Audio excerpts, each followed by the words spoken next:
Excuse me, brothers and sisters, for getting here late. I never like to miss the people who speak before because I like to stay in rhythm with the crowd, so I'm completely off rhythm. I might need like 2 more minutes of music or something to get back. What is still going with that? What is still going So I know that Brother George gave us a wealth of information. I know we did. Give him a round of applause again. I listened to that. I know you did, and I'll get the DVD from my niece. It'll be available today so I can watch it tonight because I'm inspired by people who I can learn from. And honestly, there's not a lot of people who say a lot of things that can help some of us learn. There's a lot of BS out there. And so sometimes we find ourselves searching for other people who will open themselves up. So I thank Brother George for doing what he does. And I also have to forgive him because I had an award for him. The award that I wanted to give Brother George tonight was an honorary doctorate degree from the Aboriginal Medical Association. And the reason why I'm giving him that particular award is because our association is about one thing: the cutting edge of information in regards to health, specifically tailored to our people. And what he has developed and is developing, and with the others who are helping to develop, is absolutely... Some of you don't understand what's actually being given to you, but at the level that you do understand it, and I understand it, we can receive that well. And I want the brother just to come up here.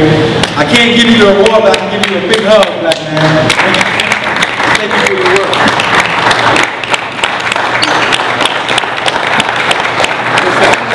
Yes, sir. Yes, sir. So I'll make sure that I have that award for him, so if he comes on Monday, I'll communicate with him so he can have that physical award, because that's only the third one that we gave out, actually the second one that we gave out, and he is well worth it. Support this brother, support his wife, support with the family. If you notice, the structure in which they brought to you, they brought their whole families up, right? Showing that not only are they attuned to the basic elements of health in the generic way that people talk about it, they're approaching it from a holistic stance that we all need to approach it from. Oftentimes you have one person eating in the house one way and another person another way. You got those wars going on. I saw some eyes rolling. It's all good though, so we take our time, but I thank him, I thank his wife, I thank Brother Mahinus, and sister, I don't know your name, I'm about to ask it. Lenise. Natural niece. Thank you. Thank all of you for the work that you're doing, and it's well worth it. Please give a round of applause. Also, I didn't get a chance to hear all of what Dr. Ramano Amin has said, so give the brother also another round of applause. I think he is, I call him the poise master. He's probably the most poised person that I know. And a lot of it, most of it, has to do with how he lives nutrition and advocacy. And that's the point that I want to get over tonight, is that nutrition is not the outward study, it is the inward practice. That's the only way you're going to actually know something.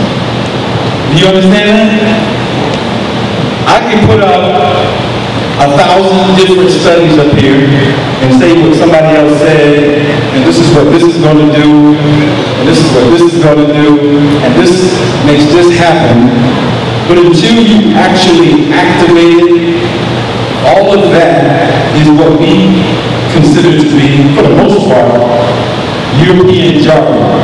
I say European jargon, even if someone black or indigenous is saying it, because usually they got the mindset itself from the Europeans, which is, I'm going to dazzle you with words, images, or whatever, because at the end, I'm selling you something. And what I'm selling you is not you. It's something external to you that's not a part of your growth and development. So, what I don't want for my people is to mistake the nature of the conversation. To mistake the nature of this conversation is to make yesterday's conversation void and unimplementable as a practice. You can't study the law and not study the human body. Everything that you want to learn on this earth about anything external can first be fully understood from the human body. Fully understood. So I wrote this book, which is an edit from another book that I wrote, articles that I've written, called Black Biology and Nutrition in the Melanin Diet. Why did I write the book? I wrote the book to try to make some things that are complex really simple. And here's the simplicity of it.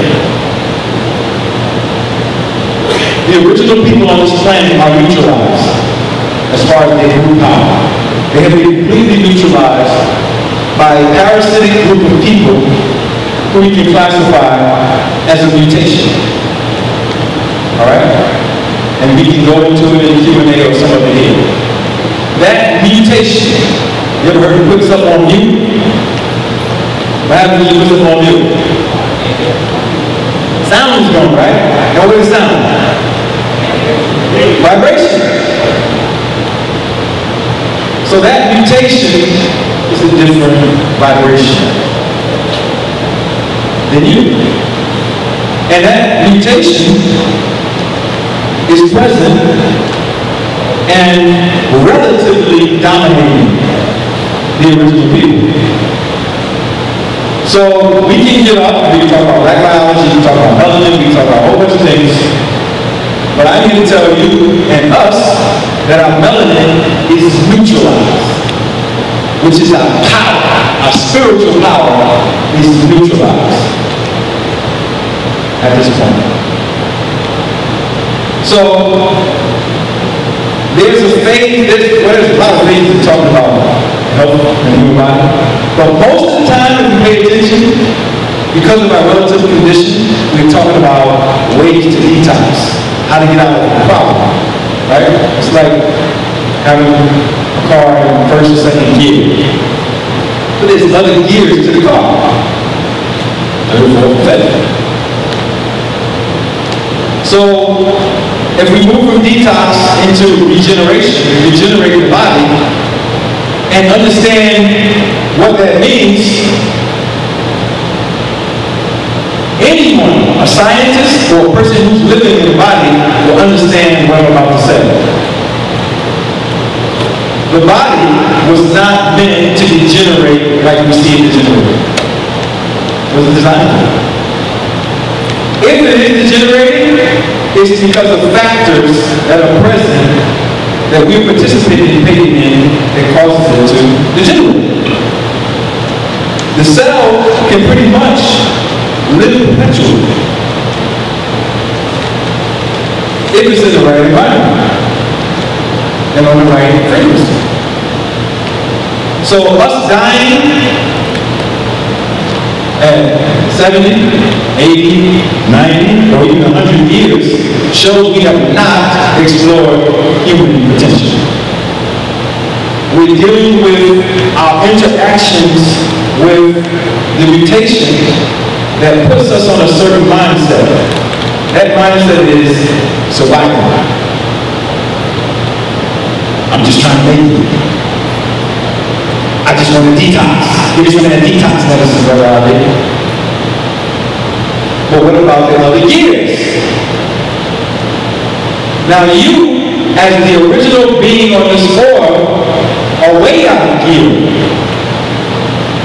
And the measurement is the mutations have been able to do things that some of us aren't doing, and we can do that times 1,000. I give you an example of what I'm talking about. There is a white boy. His name is Ingo Schwann. He's worked with the U.S.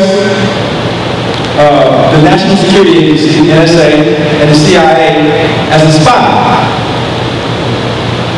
And he's written books. You can Google him right now. Ingo, I-N-G-O, Schwann. I think his last part of the word is spelled S-C-H-W-A-N.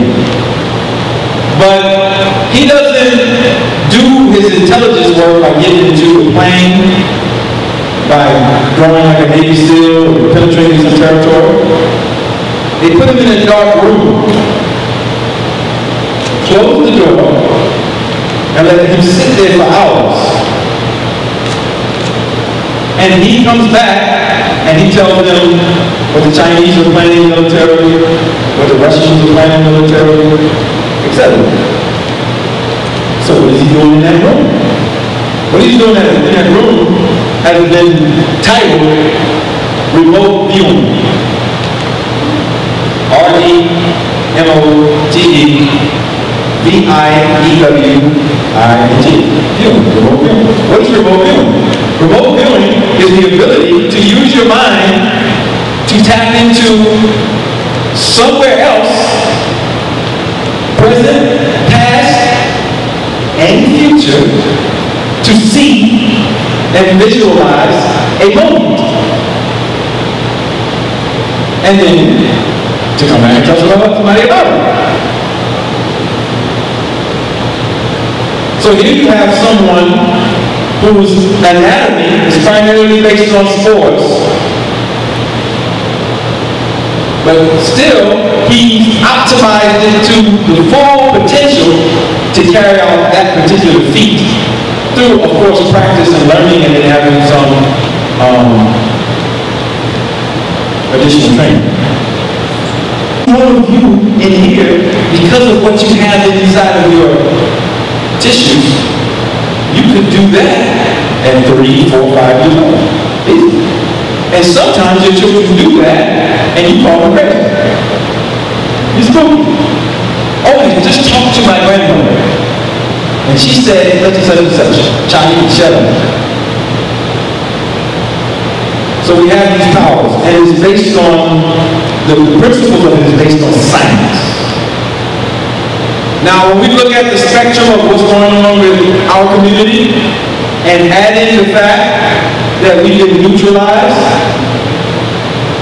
any discussion on the forward movement of our people requires us to have a discussion like this. Any relationship building requires us to have a discussion like this. Any family planning requires us to have a discussion like this, because that is how we weed out the dysfunction. I'm talking about what we put in our mouth, in our nose, in our eyes, and our ears, and what we interface with it. So how many people have ever heard of the word melanin? Anybody want to tell me what they think melanin is? You heard? Yes, go ahead.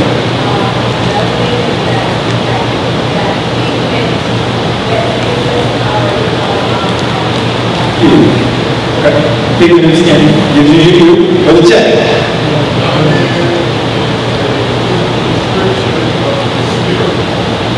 Melanin is the physical description of the spirit. I like that. I never heard it like that. You know the word, I like that.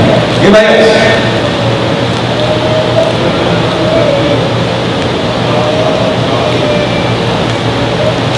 Say it again, say it a little loud. I know we're going to have a mic. Stand up for me, brother. Organize.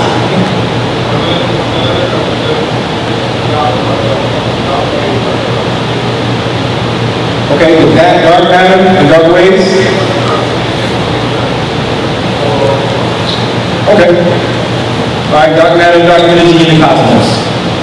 That's good. Stand up so we can hear you.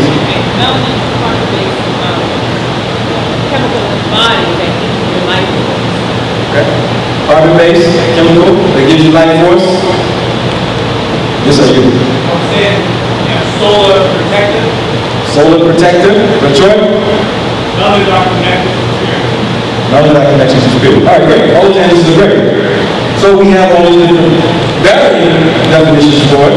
A general definition that's given in science is that it's pigment. So it gives you some level of heat. Alright?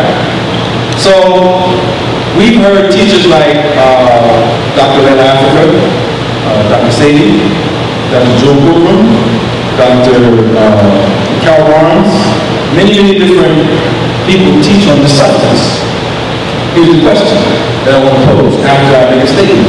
All of them have said that it's some type of functional biochemical that has like a resonance activity toward the sun, it can transmit light frequencies, and many of them have said that it makes us biologically superior to other people who have less of it, or the opinion that they have none of it. Here's the question I have to all of those teachers. If melanin is a dominant biochemical in our body, why are we being dominated by people who have less or none? Just a thought. Or at any epoch of time, why have they been able, let's use this word, to outsmart us? Why? If it's something that connects us to spirit, powers, radiance, intelligence, then either we're not using enough of it, something has happened to it, it's been shut down a little bit, what is it? Well, the answer is obvious. If we have this substance and we can look at ourselves and see we have it, then our lifestyles have done something to it. Can we agree? Now you're on the wrong. Alright, so I'm saying that to say, to anyone who's teaching about health and melanin, it's good to explain what it is, but it can become quite dysfunctional to teach us that we're superior based on it without a footnote of explanation. To say that something must be wrong and we have to look into what that possible wrong is, or that dysfunction is. Otherwise, we get lost in the sauce. Alright? So, here's what I have to say about melanin. Melanin is everything that everybody has said. It is that.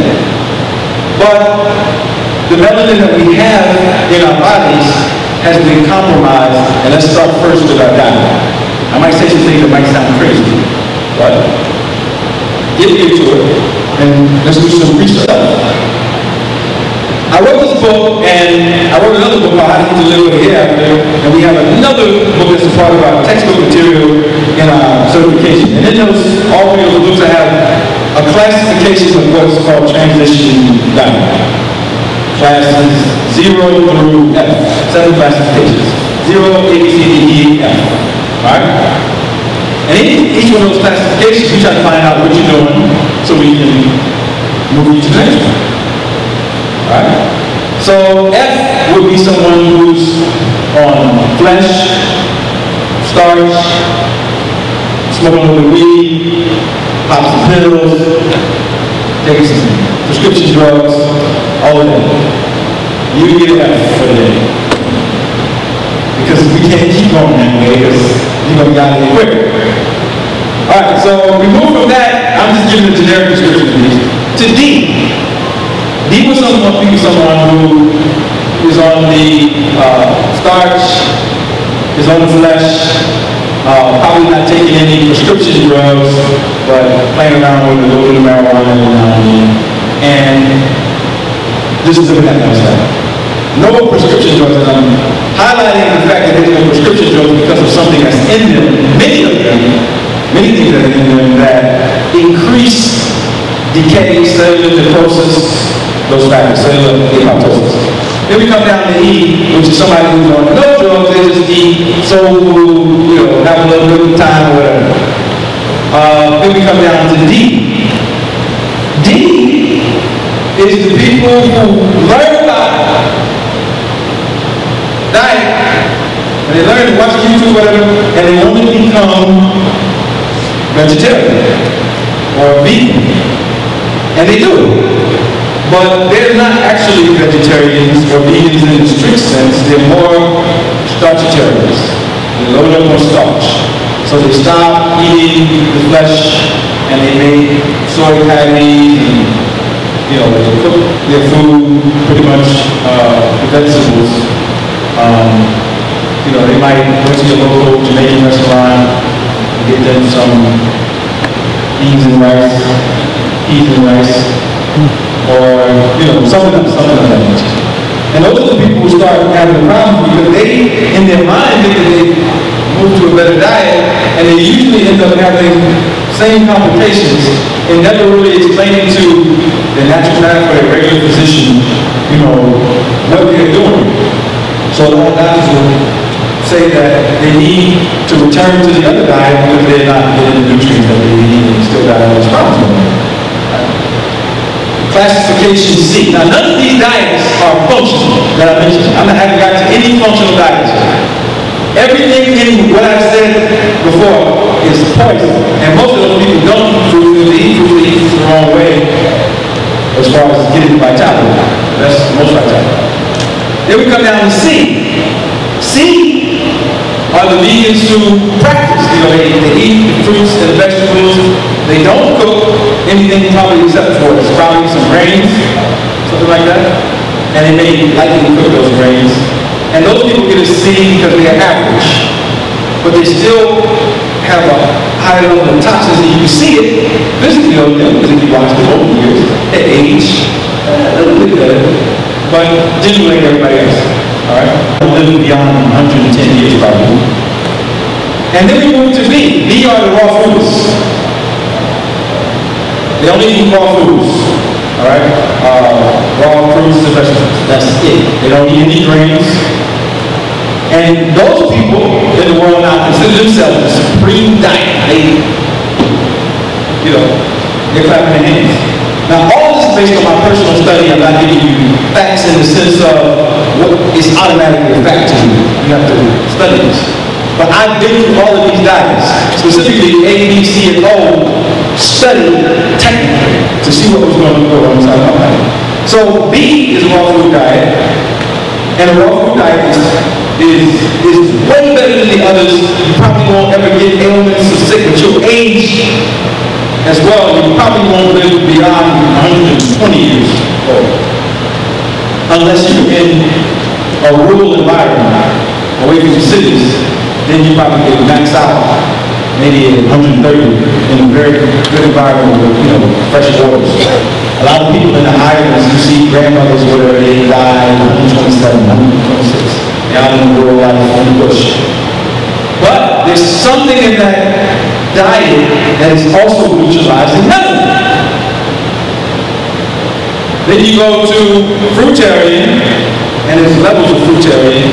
But we just eat fruitarian, which is an optimal diet. That's A. Alright, you get an A.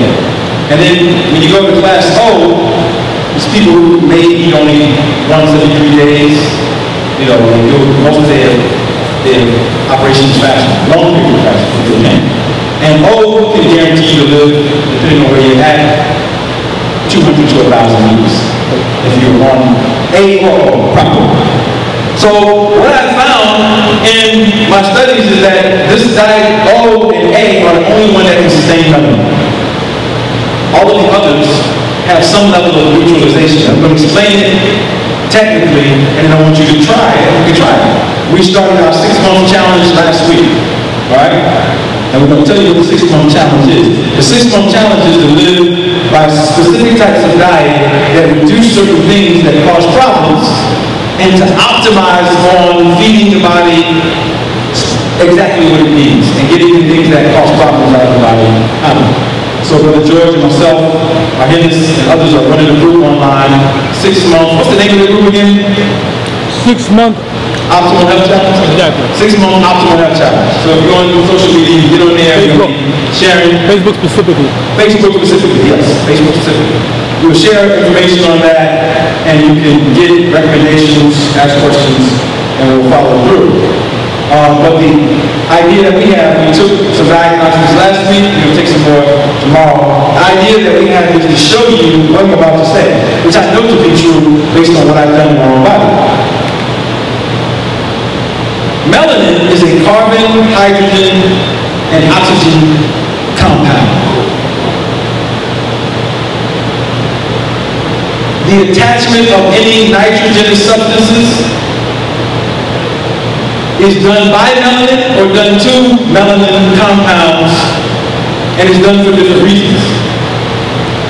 Melanin, and you can use these basic examples to understand it in your body. I don't want to lose you with chemistry.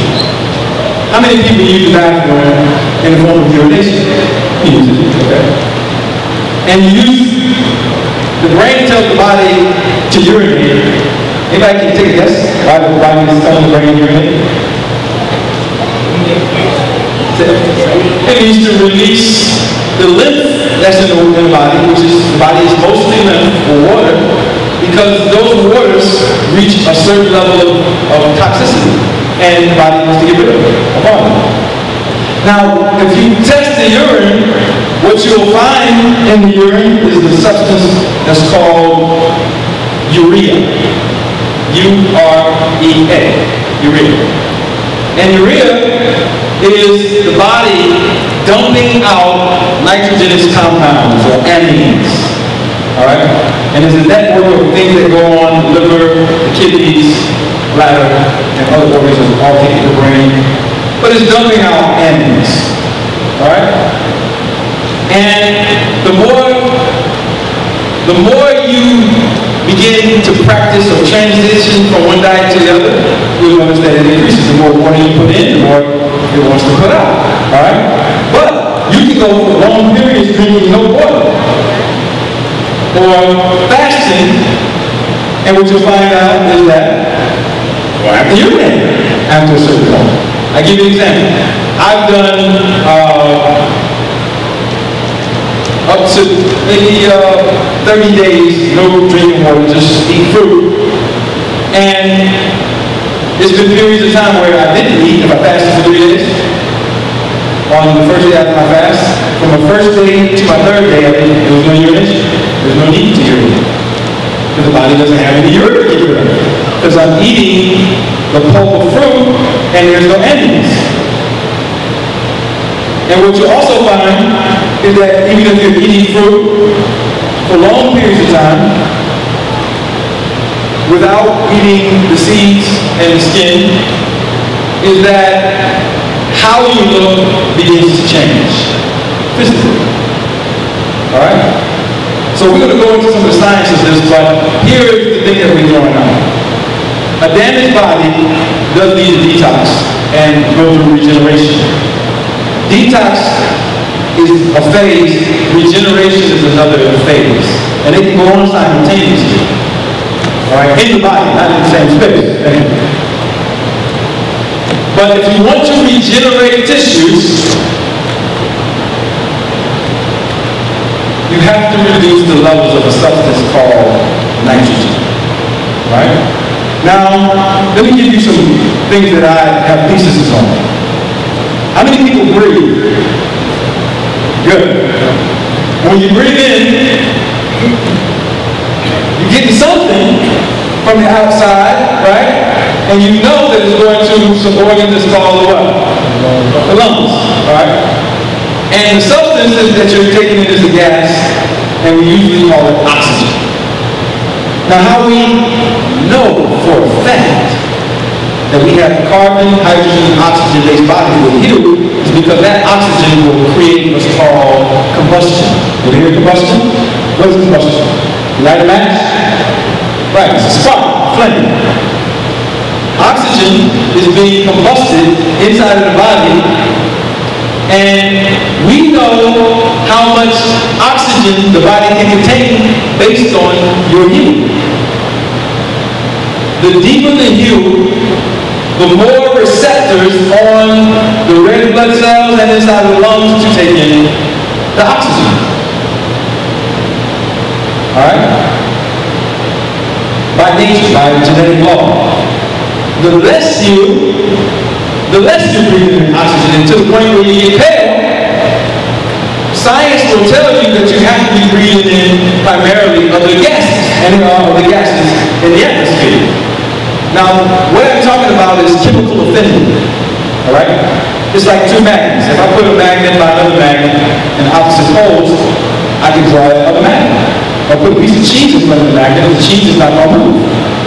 There's no chemical affinity between the cheese and the magnet, but there's chemical affinity or physical affinity, physics, between the two magnets.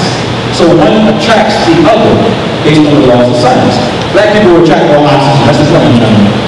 White people, so a lot of nitrogen in the atmosphere, they attract more nitrogen. So we, as a people, don't breathe primarily the same gases. That is big, because we like to say we're all the same. And science is going to tell us that we're not all the same, and we have to keep studying one another. Now, why am I mentioning breathing nitrogen versus oxygen? Because science will classify the organisms that go through the nitrogen cycle as nitrogen fixators. Now, this is a class, I'm not going to be like yesterday where I was eating hot. I want you to think about what I'm saying and keep it. Nitrogen fixators. Nitrogen fixators. Now, the gas nitrogen is toxic to your body. And what the body wants to do to it is neutralize it in the system, so it either binds it to carbon or oxygen. Right? And when it's not bound to carbon or oxygen, it's bound to sulfur, it's bound to other hydrogens, it creates problems. When it's bound to other hydrogens, we call it amines, different types of amines, like aminogens. So this substance is toxic to you. I need you to understand. Now, where it comes from and the history behind it, that's also things that we can talk about. I wrote the book Star Prophecy, and you can get into that.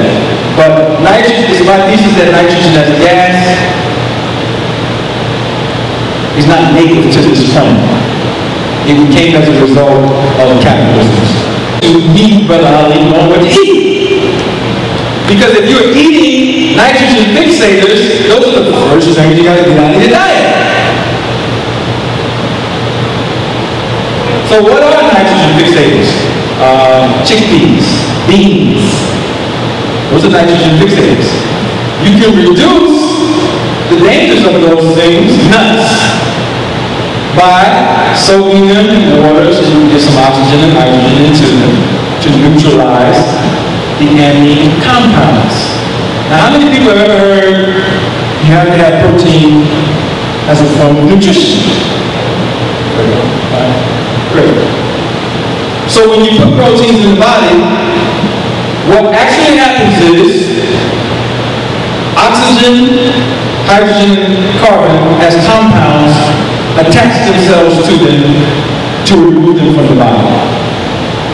How many people have ever heard of the ATP cycle? ATP, adeno triphosphate cycle. They tell you that's the way that the cell, one of the ways, the primary cell carries out energetic operations for itself, cellular respiration. And I would make the thesis that that's only for white bodies. Alright?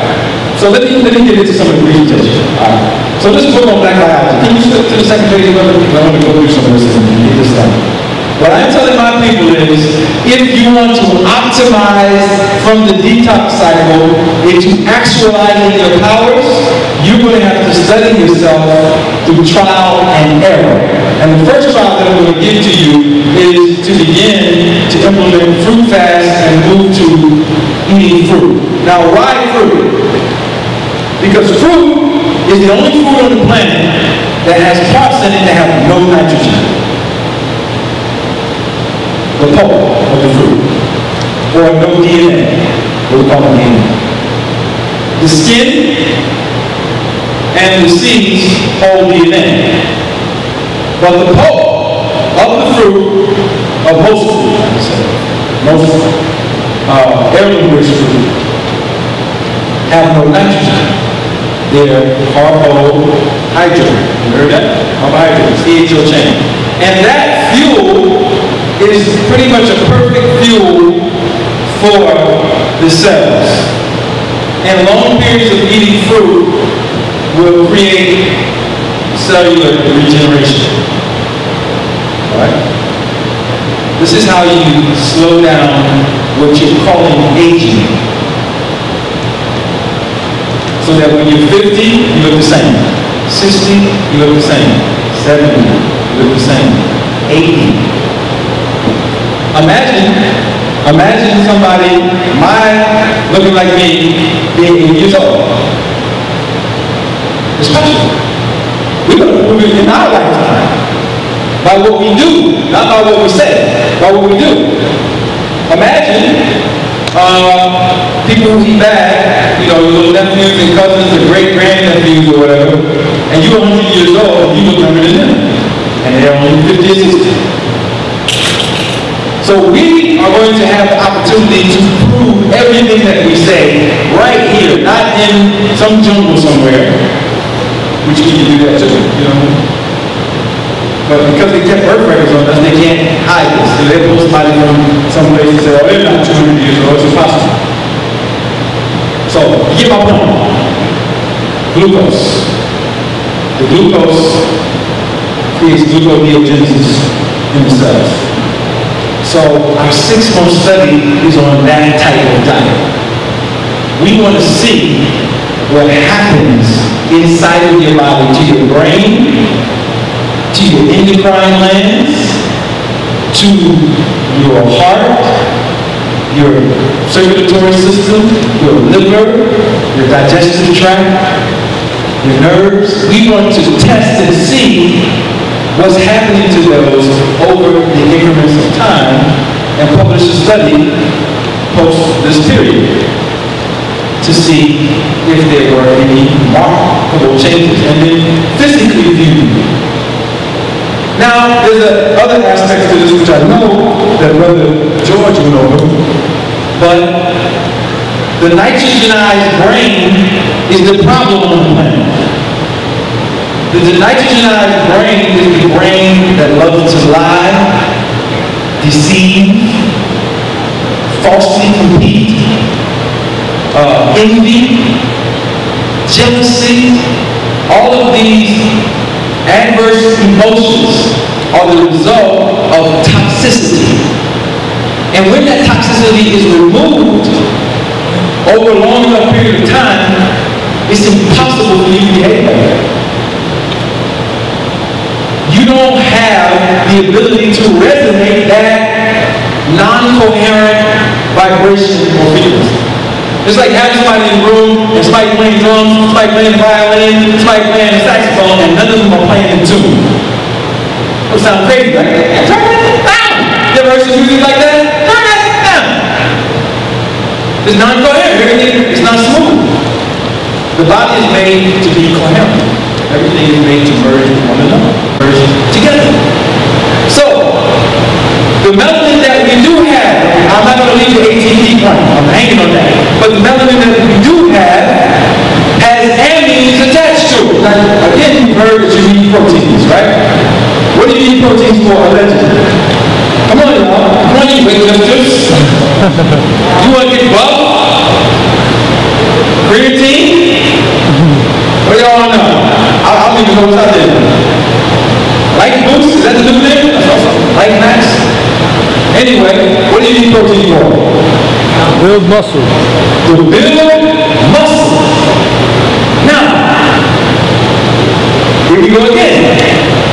LeBron James, or whoever you are. Anybody ever work out? You ain't work out in a while, and you get that soreness, right? What do they call that? Lactic acid. Does anybody know why that lactic acid builds up? Because I ain't worked out in a long time. That's what you did, but when you get inside the cells, that means you don't have enough oxygen in the cells. And enough glucose, carbon, to burn, to combust. So, I don't lift weights, right? But I guarantee you, if I can go and lift weights tomorrow, I'm not going to be sore. First of all, I'm going to know how to breathe while I'm lifting weights.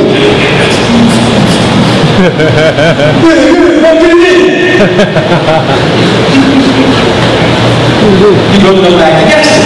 You're not even breathing, right?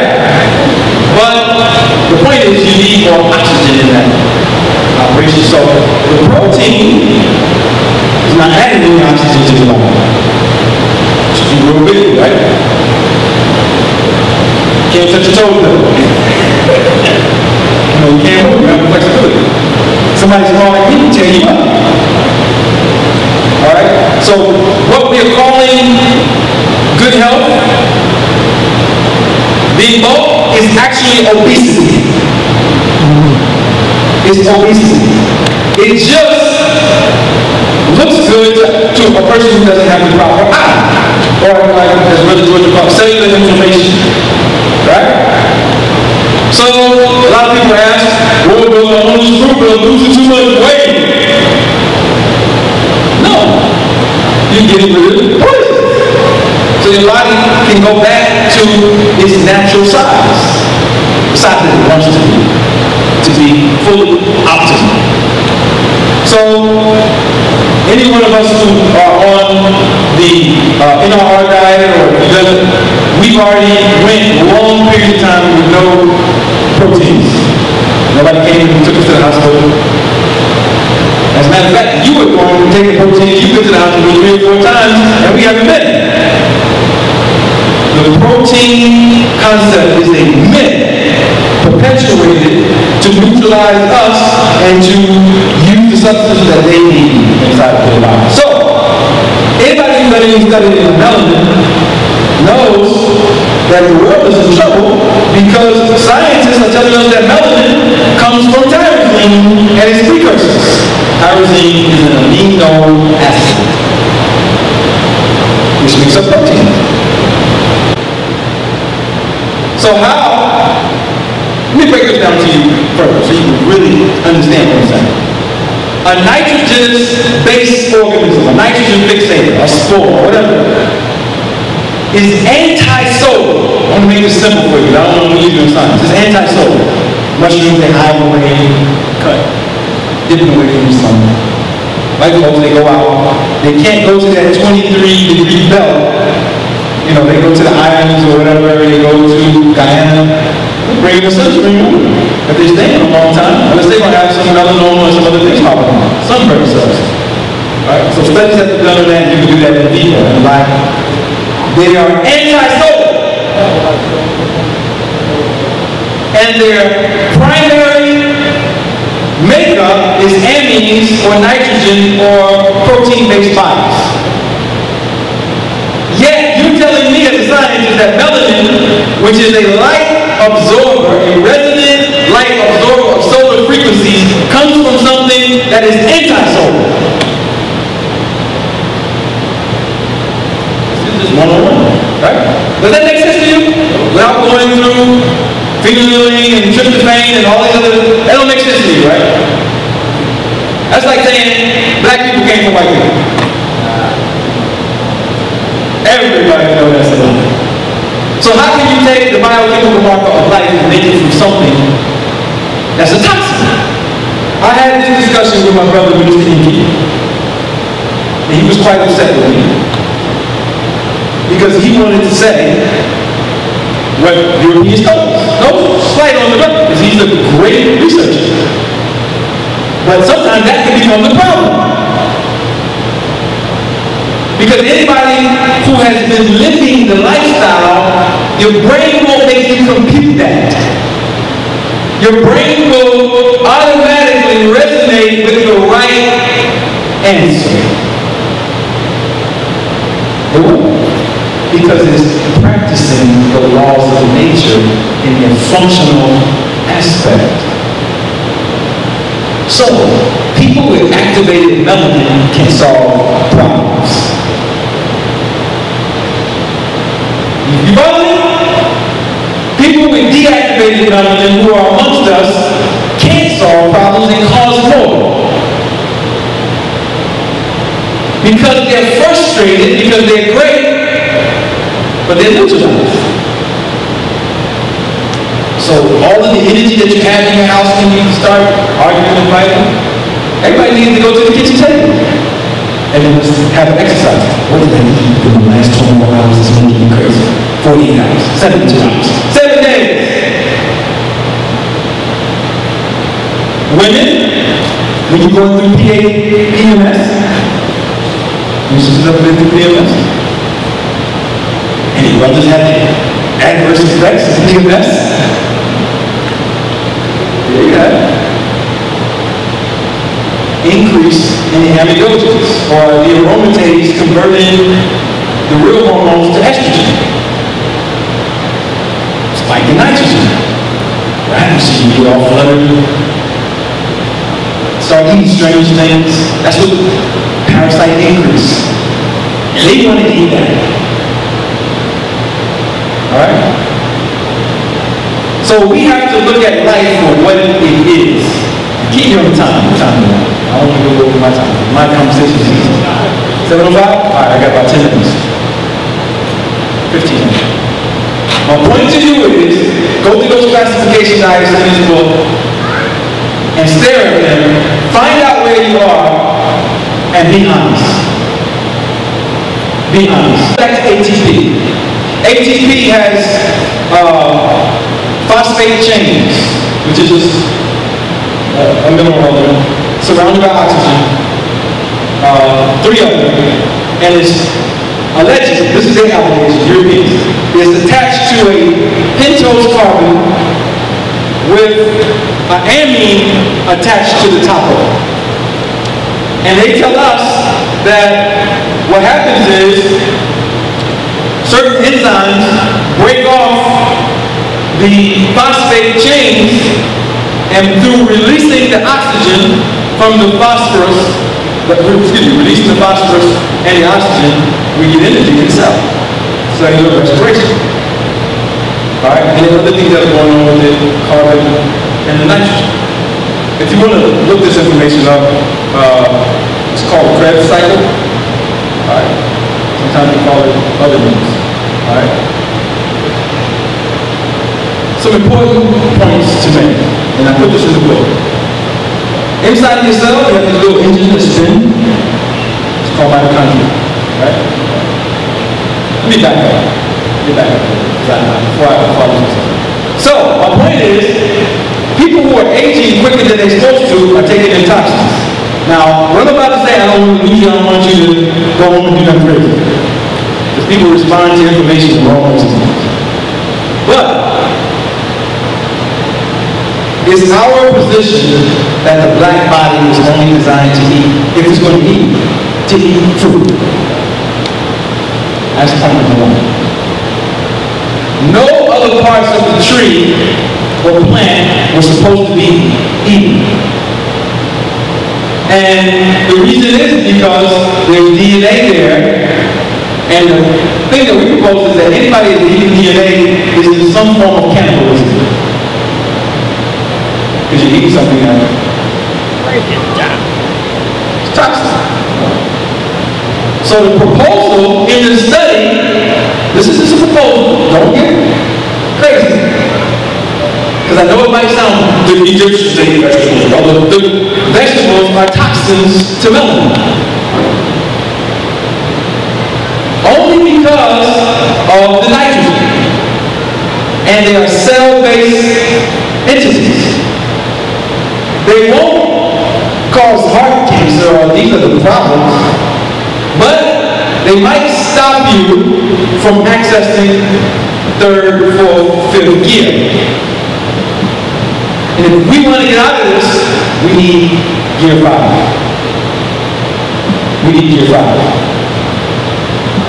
And time and circumstances will prove that. We need that. Let me tell you what gear 5 is. Anybody watch TV when they have this little mini-series on, I forget the name of it. Oh, let me give you white folks gear 5, and then you give out 3 hours.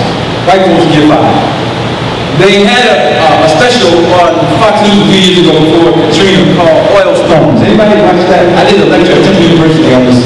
It's about weather manipulation. And about 4 months before Katrina happened and the levees broke and everything happened, they had the show Oil Storms. If you go on, you can watch it. The song is still available. Oil Storms was about a hurricane coming, Louisiana, New Orleans being the target, and the hurricane coming levees breaking, everybody having to go to the stadium, shortages, water, everything, flooding. This is about four and a half months, I think, before Katrina. 4.5 months later, we had Katrina happen. So when I did the lecture post-Katrina, I showed the oral storms clips, the pictures of what happened in the past and what happened in the future. So right folks in Gear 5 is them using their remote viewing and weather control and all this other stuff that they're doing. This high stuff that they're doing now. You know, stealth technology, all of that. They had another mini-series on Fox. I cannot remember the name of this. I can get inbox and he can give you his name. I'll get it for you. If it ever comes back up again, so I can remind you what it is. But it was about the government chasing these aliens that look like humans. And the reason why they were chasing them is because these aliens had superpowers. They could control the weather and other things. So they were on these ships and underground, and they were in the human population, but they were trying to get back to their planet. And every time they would try to attack them, one of these people who were psychic would tell them they were coming, and they would get together in a circle and do some type of ritual or make something drastic happen to warn the said government officials that if you keep messing with us, we're going to make it more extreme. So they were trying to come after them while they were in D.C. Another event. So what they did is they created an earthquake. And in the movie, after they just, all you did was pray. That's your Gear 5. You get together, meditate, pray, you make something happen. You mad at George Bush? Don't get a sign. Get in a circle and kill that devil. You don't know that kind of power. You call that voodoo or something, whatever you call it. No, that's not it. But the point is that in the movie, the Washington Monument, everybody knows what the Washington Monument, all right, is? The obelisk. It cracked in the movie. 6 months after that, there was an earthquake on the East Coast. Everybody remember the earthquake on the East Coast? Right? And what happened in that earthquake? It shook everywhere, but it was centralized in Virginia, and it cracked the Washington Monument. Did it not happen? Right. So, what I'm telling you, brothers and sisters, is that if you want to get to Gear 5, your level of discipline is going to start by what you're putting in your mouth. It's going to start there. You can't get around it. There's no way you're going to access your real power. You're only going to try to mimic white people and act like you're powerful. You know how we do that, right? We mimic white people and act like I'm an attorney. I'm a doctor. I'm a judge. I'm a whatever this is. And you make yourself feel really well. We are going to have to study ourselves enough and practice to unlock this thing. Now, the type of power that I'm talking about are the things that can actually protect us from our enemies. Because at the end of the day, if you talk about black power, you know this is going to come up, right? I ain't never heard this election. You can't do that. You know what's white man. The biggest black power people will end their election with that. The white man ain't gonna let you. You see what they did about them. No. Like you internalize that one. They tell it to me. Chief, better watch out. Better be careful. You're going to the UN. You see what they did to Marcus Garvey? Sorry. Marcus Garvey was good. He didn't eat them. So he didn't actualize all his power. No, this on, I can't possibly do this. Malcolm X ate flesh. He couldn't hear his enemy coming. He got into a what? Emotional intercourse with somebody else. We have to build all of the mistakes of the people who came before us. I call myself a nutritional ninja because I know how to make myself invisible. That's my security. I just got in. I didn't give that. I did give it. I can do that. Right? I'm not supposed to be building out. Like, I went to the building and came all the way back and like, I left. And they have triangulation supposed to see. But if I tell myself I want somebody to see, they're not going to see me. Malik, where you at? Is he in here today? All right, my shoe. You don't know you passed me 120-50 on your way here with your, who was you with you? Yeah, y'all were walking right past the chase. I walked right past y'all, and I didn't see you. So I test myself, like, oh, I don't want somebody to see you, they're not going to see you. That's just a small thing, a small thing. If I'm in the room, you ain't going to know me. Unless I say I want to be seen. This is the power that we have. That's nothing. That's just, you telling yourself that and being convicted about it.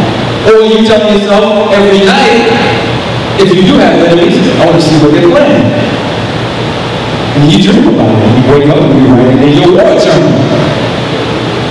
You see? That's power. I want to know what day did we try something.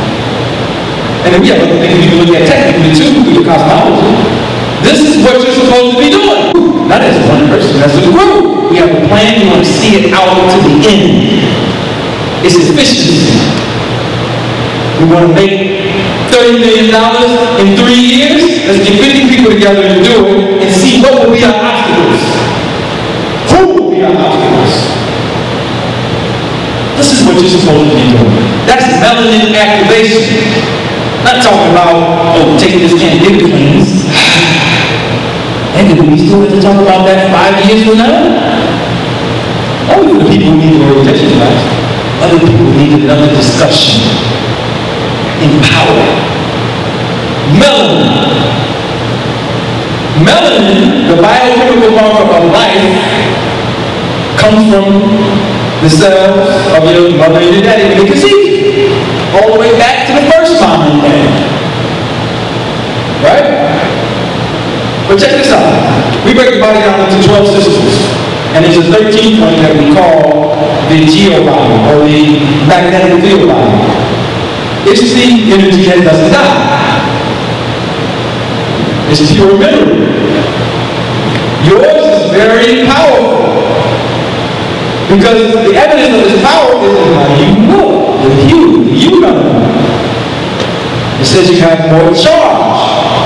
It also says that you have more intelligence and communication with the earth that's spinning, that also has a brain, a field energy. It's called the magnetic field. Alright? So certain healers, when we practice, all we need is a picture of them. Somebody sit, we're going to pray for them. We're going to tell them to do some things too. But we can start that off. Distance in, alright? Melanin. It is a solar-based problem. If it's resonant with the sun, it has self-similarity with the sun. It is the sun. In your cell. And if it's resonant with the sun, it's resonant with the etheric gas that we call space, that we think is empty, that gives birth to suns. My point to you is that you have powers potentially over the heavens and the earth. You. Potentially. That's what you're designed for. To implement your will in this universe based on the principles of peace. So you are in Star Wars right now. We're Europeans, and what you're being called to do is turn your power. Your melanin switch is off. Con Edison turned off the power. You got to turn it back on. You can't turn it back on if you can spend an hour putting on makeup, and you can't spend an hour solar gazing, or an hour in the sun. Huh? Oh, not trouble. Hey, not trouble. Sorry, sister. You can't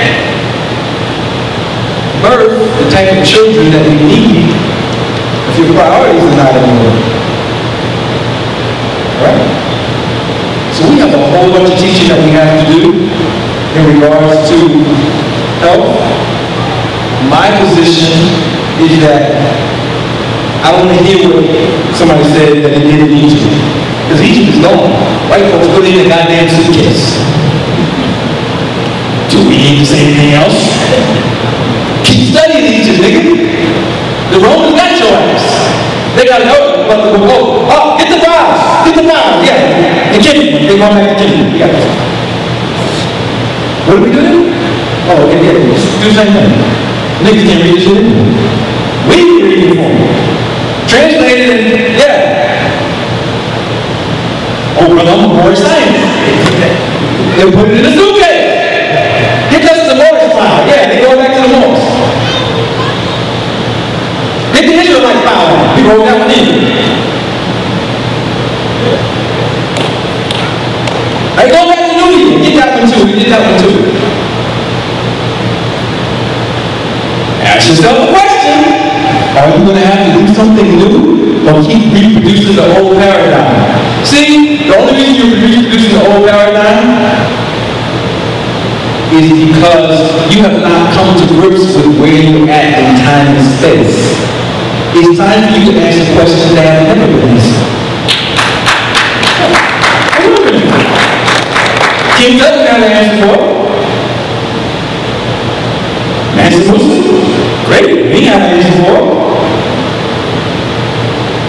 You have to do it. And in order for you to do it, you have to be a new being. So I don't want to hear what so-and-so said. I want to hear what you're doing and your report based on what findings you have based on what you've been eating and thinking and doing. So the point is we have to do something new and we're offering them. How many people want to take the 6-month health challenge? Great. How many people can show up tomorrow to take the diagnostic and great. How many people are on Facebook? Create a dummy account if you don't want to be on that. Alright? So now we can prove to you what we're saying. And you don't have to guess. How many people want to live to be 200 years old? That would be good. Some people are like, man, I'm trying to get out of here. You want to be 200 for it. Alright? Sidebar, and I'll close on this one. Please tell me the story about his stepfather, his father. He was a Rosicrucian and he was, on advanced diets. And he said that his mother used to tell him that, his stepfather used to teleport himself from certain places. Like he would be out of the country and he would teleport himself into the room and bring his whole image into the room and scare him. And then she would call him and tell him, will you please stop playing with me? That's Noble Uncle Galileo online. You can verify that story. He's going to tell us. We have those types of powers. And if you understand science, you understand how it happens. So we have to tap into gear 3, 4, and 5. That's what I want to talk about. Detox stuff, we got those on that. You can read those. You got that. The European jargon, or that's just in the trash can. Speak my language. You can read 1,000 books on melanin and not find almost one of them that are accurate enough to put you on the plan to activate it. We want to solve our problems as a group. We want to repair. We want the people who are on nitrogen, space, waste, starch, they're not going to solve the problem. You know what I'm saying to you? That means that catches all a lot of niggas. Unfortunately. And it's not even their fault. They probably have, sincere intent. They want to do something, but they're going to resolve back to the parasite frequency. So you thought you were going to get out of this with no challenge. Then you got here. Then y'all think y'all thought Al Sharpton was going to do it. Y'all thought Jesse Jackson was going to do it. Hey, y'all thought someone like, oh, okay, I ain't going to say anything. You call me. Well, who's talking about you? Good to see you. Our point is we have to change. We have to study to change. And don't be so proud when you find something. You know how we get? Let me show you what I'm talking about. Because I'm gonna make my point with this completely. You know how we get when we learn something new that other people don't have? Why do you think that little better than you syndrome? Your family still eat pork and flesh. You go home and give you a vegan and vegetarian. I don't eat that. I eat raw food. I don't eat that. Now you're being challenged by people who say your diet is poison. What does it say? You got to keep growing. Right? Don't get comfortable. And I'm not telling anybody to go home and start eating fruit home. Some of y'all passed out. Don't do it. But what I am saying is, pay attention to what we're talking about. What we're discussing. Participate in the study. Get the guidance from Brother George, Brother Ines, myself, or whoever else participated in the system. And let's see if we can make some marked changes. I've already been through I can cure or heal that kind of phase. One of my first clients was a sister who had her thyroid atomically irradiated. In 4 weeks I grew her back. We grew her back. She didn't do it. Somebody with cancer stage 1, 2, 3, 4, that's nothing. Those things mean nothing. But it means something to the larger population, so we set up models to handle those particular things. There's no reason, with the type of people that we have here, that anybody amongst our community, 60 million plus, should be sick. We got an answer for everybody. You know what I'm saying?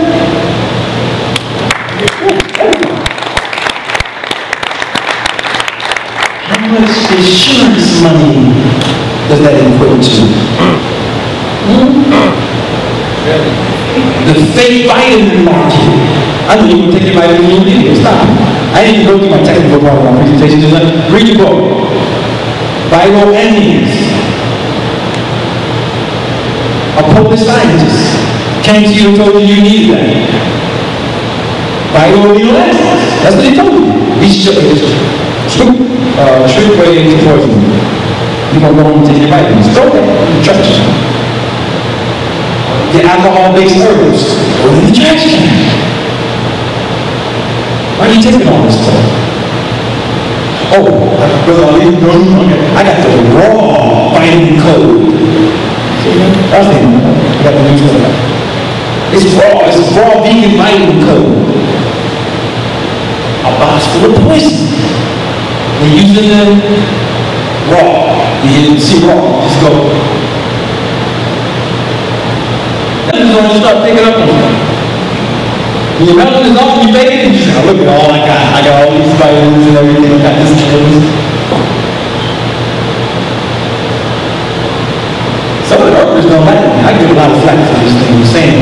When I come to speak, brothers and sisters, I'll leave sometimes, brother, and the next day, the email and Facebook is just loaded. The book are so products.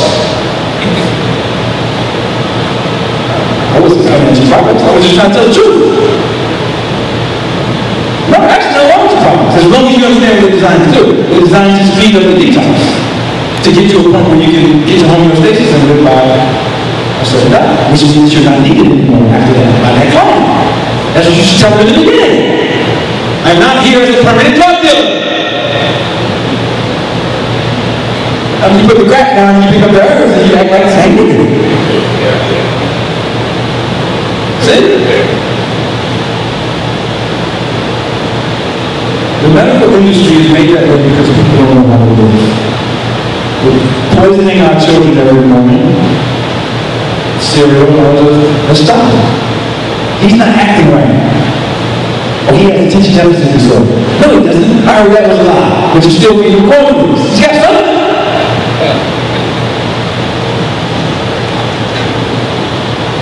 You're poisoning him. So we have to get rid of these addictions gradually. And we got to get an optimal plan. Right? You got to get an optimal plan. Watch the people around you.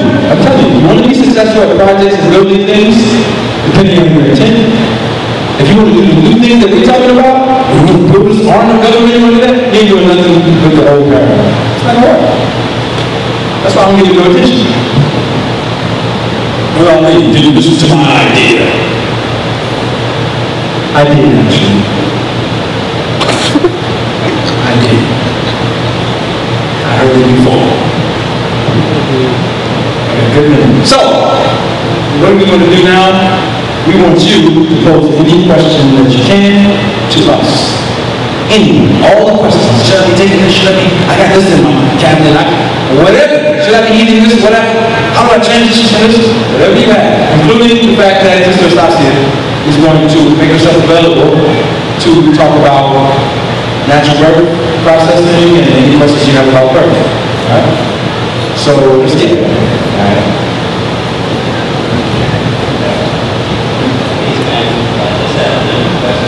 Speak up.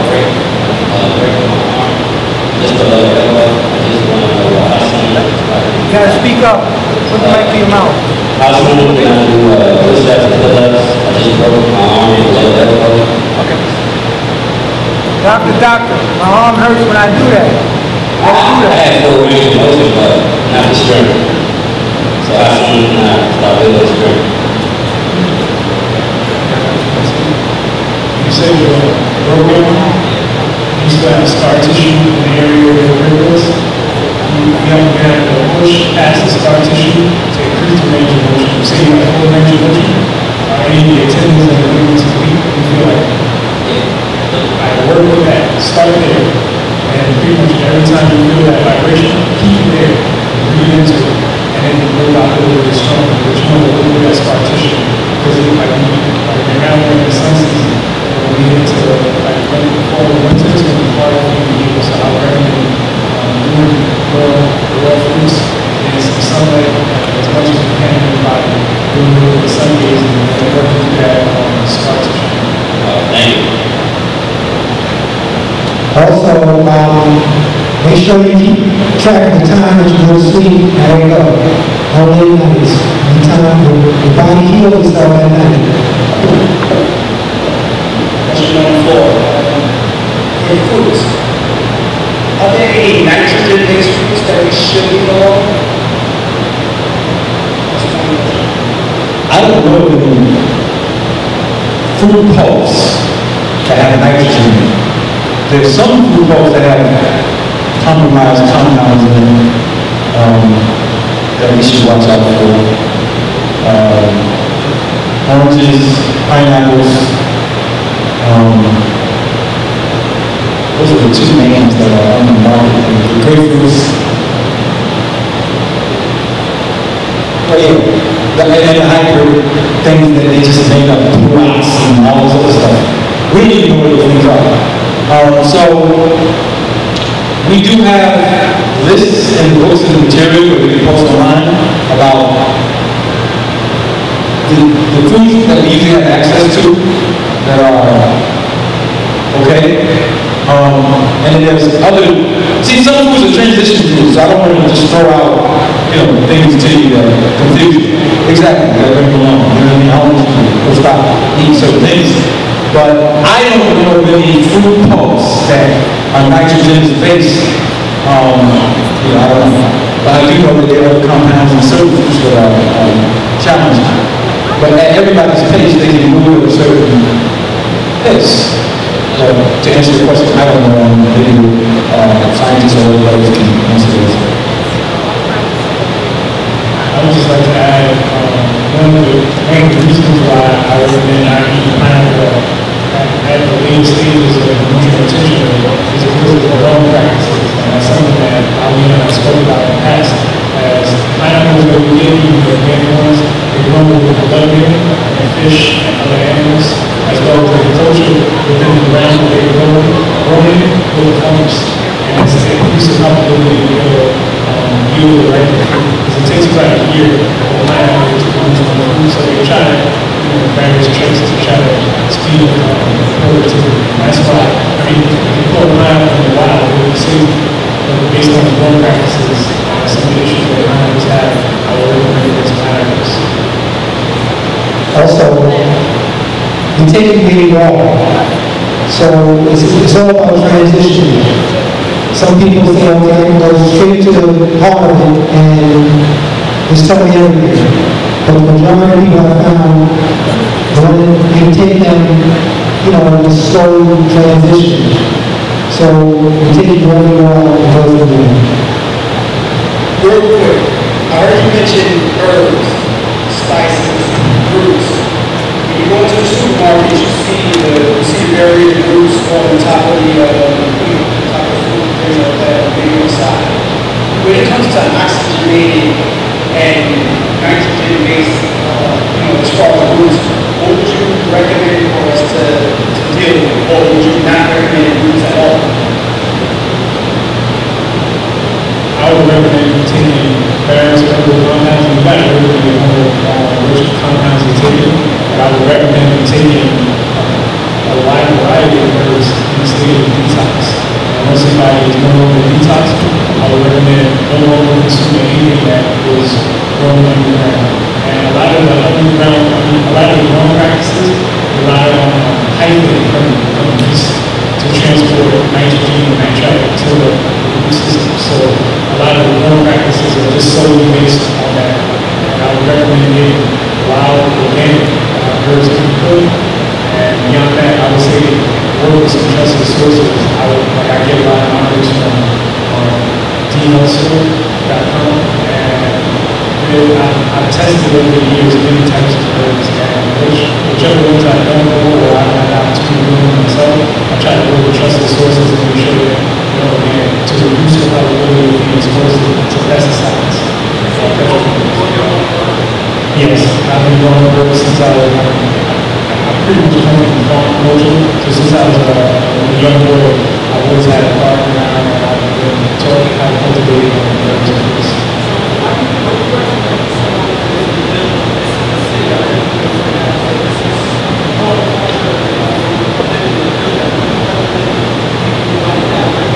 Yeah, I had that issue now too, I would recommend that if you look into food cooperatives, there are plenty you can find on $5. I would recommend trying to find high quality food at these cooperatives and just try to work with people to request certain. Like I know I use papaya to assist people with healing certain tough conditions. And oftentimes you can't get organic papaya, but if you have a food cooperative, you can put in a request and it increases your probability of being able to get some realities. Yeah, just food cooperatives. You find when you do research, you find hundreds of them.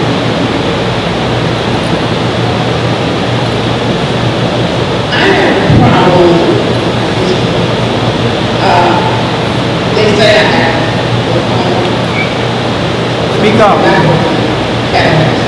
Speak up. Speak up. Okay, I have a problem with my vision. So I've been, working on, studies of herbal compounds, and herbalists that I had helped me make up different compounds, and basically 2 different people told me it was blood flow, so I take a lot of different things for blood flow. But at one time, you can see right there the different herbs that help me out. But in listening to you talking about and another thing, I was diagnosed with diabetes in 2004, but I don't take anything for it. I basically, use diet for it. So those are some issues. Okay, question on the dental work. Do you have any caps, fillings, or any dental models? Well, I had a root canal, so I have 2 caps over the eye. Fillings? I did have fillings. Okay. And also, I had a partial plate run because they removed some teeth. And actually, one of the molars that they removed, they had a problem getting it out. It took maybe about an hour for them to get it out, taking the extra Just doing everything that they did. And then 2 days later, like I said, I lost my baby. Yeah, what happens there is that the different minerals and metals that they place in the teeth, sometimes mercury and others, they will attach to other trace minerals or drop trace minerals away from where they might be needed, specifically in here in the eyes. Trace minerals like chromium and others that are part of the retina makeup. So anyone who has dental amalgams, you're going to have some issues because primarily mercury is going to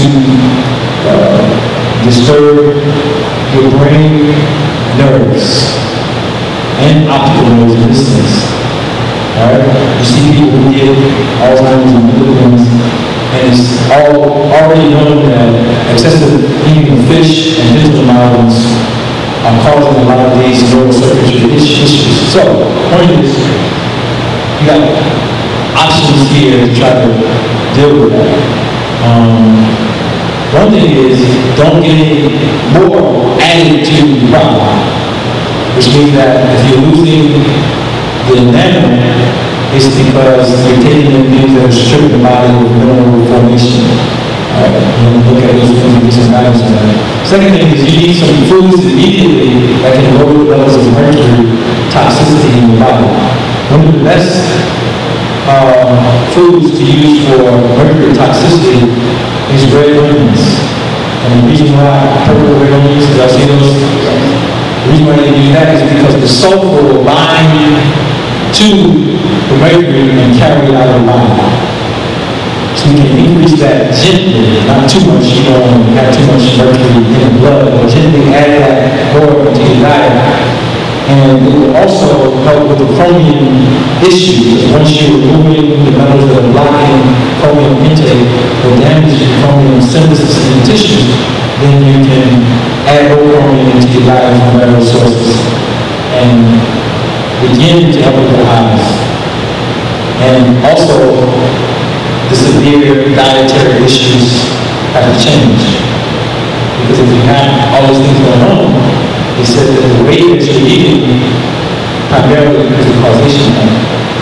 So you have to have some transition, guided transition to move yourself into a healthier position. And that will solve the problems with the diabetes too, that is there, because essentially if you have the synthetic glucose floating around in your blood, the body can't bind it because it doesn't know where it's trash. No, I mean, I don't mean taking medication. I mean the things that have the synthetic sugars that you're eating, right? That are not fruits and vegetables. You have to remove that from your diet because that is what will cause the pancreas to become more inflamed. And the pancreas doesn't just deal with the insulin, it deals with a number of other functions. You have to reduce the fatty foods that you eat. And in times, if you're eating late, that can cause problems because you're going to build your lipid count up too high. And the pancreas is going to have a problem because of this oral digestion. But nutritional counseling, which we tell you, will solve all the problems. Okay, and I'm ready. So at the end, make sure you see one of the brothers and they can share the information with you so that you can avoid, to move you to the places that you need to go to. Okay, now I heard about the cataracts. Is there anything for that? As far as the cataracts, I'm one of the people to develop cataracts due to exposure to large amounts of petrochemicals. So I would really have to assess what you've been doing throughout your years and what you've been exposed to. I would say that if you were trying to get rid of petrochemicals, I would recommend you take activated charcoal and cilantro. Those are not the activated toxins as well.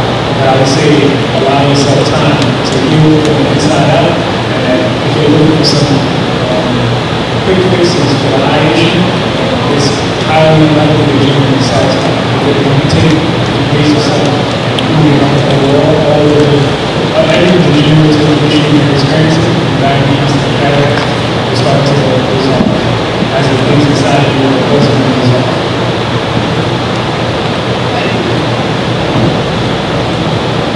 a list of everything, every symptom that you have, and the approach that you follow will deal with all of it.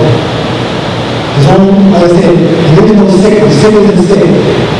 It's lifestyle change which curbs the body from reacting physiologically and biologically to rid itself of all pent-up waste matter in the body.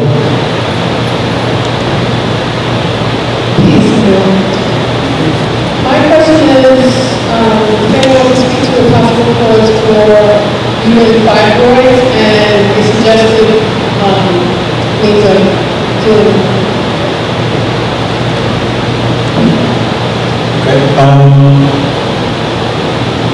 I would take an analysis to see what you're doing generally throughout the day, what you're doing, female products, diet, nutrition, stuff you put in your hair, a number of things, but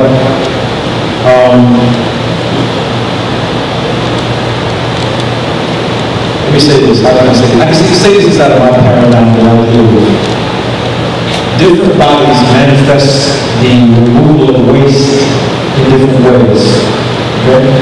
The uterus like fibroids is that area being toxemia, and specifically that area being used to remove. It's associated with social function as well, which I won't go into in detail, but I'll say this. Starting with herbs in your diet, because I know that you're pretty much a vegan, you're a vegan diet. I don't use chemical products. In fact, I was raised not to really go the allopathic route, so that wasn't a recommend all that. Yeah, you would need, and let me say this to everybody, we all, from our time when we were young, you know, our parents raised us with certain diets and certain things, and then we transitioned to other diets, and detox is important. Scientifically, detoxing is important. Because there are things that have been in our body that have been sitting there for years. So, this is why I got to take herbs. Never take any herbs, take tincture of liquid, soaked in alcohol. Because you will increase, if you have a problem with that, you will increase it. So don't buy them from Whole Foods, these little herbs. Don't buy them from there. Second thing I would recommend, some people like to say this, if you're going to take herbs to increase detox along with dietary transition, make sure the herbs are water-based, liquid. Because taking a capsule and a powder is going to require the body to metabolize it. Okay? It's going to take more energy away. So, some of the herbs that we have here, I've dealt with that problem before. The alchemy that I produce, I tincture it in something called Day2, sodium bicarbonate. Because sodium bicarbonate is a molecular compound that spores, fungus, parasites cannot adjust to. Because they reorganize their structures to try to adjust to something that's put in their body. They can't adjust to it, and it helps kill them. So you need a detox regimen that can do a deep cleansing biologically, along with the diet. Now, if you're eating any grains, Quinoa and black rice. you're going to come off the black rice. Indefinitely you can, but at least for a few months it's going to come off if you will deal with that particular problem. And quinoa, come off the grains for a little while. Because those are depleting mineral complexes that you need that the body puts into that area as a support system to remove that particular amount. You can try raw food for a period of time, even if you're going to do 6 months, you can transition to fasting, fruitarian, to deal with that specific area. We can guide you in that. We can help you do that. But you do need a deep tissue lymphatic blood detox of substances that can kill colonies that have set themselves up in areas, which is what a fibroid is. It's a packet of sulfur with nitrogen-based spores that attach themselves and they will callus, things open. They can take certain things that you eat, like the phytic acid and phosphorus, and use those tissues to lengthen themselves. So where they take, you can't penetrate them. And then you need to look at, if you're into astrology, all the areas that deal with Scorpio, the Scorpio frequency, that polarity, and investigate it mentally to see what's going on in your life with that. Because whenever that biophysical mentality, illness manifests in an area, there's other things to look at in psychological, social, mental, spiritual pain in that area of the system. So you have to look at all of those, but I do recommend some deep cellular detox to help you with that, to actually neutralize and kill those pathogens and put the right components inside of the body. I want to say thank you about the astrology connection. Scorpio, I know what that is. So exactly what that is. I just wanted to say also with uterine fibroids, it's usually related to a hormone issue. So like an excessive amount of estrogen. I would also look at your diet and see where you might be getting more estrogen than you actually need. And with women in particular, we have issues in that reproductive area to look at stress levels, just like environmental stress, and addressing those things in a practical way for you, and making steps towards eliminating whatever those stress factors are, relationships, home issues. I think yoga helps, meditation, all these things in addition to the biological detox. From a natural hygienic perspective, one of the aspects we call autolysis happens during fasting. And the way you approach the fast, based on your diet, you work your way down, step your way down to water fasting. An example, if you're eating cooked foods, you eat those cooked foods as a baby for a couple of days, then you transition into fruits and vegetables for a couple of days, then you transition into juices for a couple of days, and then even out into water for 1, 2, 3 days. When you hit that 3-day mark, you pretty much will be getting over that desire for the food. If you come to a lower, that's fine. 3, 4 days, and you will start noticing the change. If you're measuring the fibroids, go back after and have it measured again. Autolysis happens when the body has rest. What it does is it eats away all non-essentials. It's not going to eat your heart like that. It's going to eat your heart, your liver. It's going to eat first the excess fats, then it's going to eat the waste matter, such as fibroids, tumors, cysts, and other things like that. The body is fully recognized the deal, but we just have to get out of the way. The reason we step outside of ourselves so many times is because, as I stated to the brother, we've been so commercialized that we can't devote any time to our person. We have to work, children,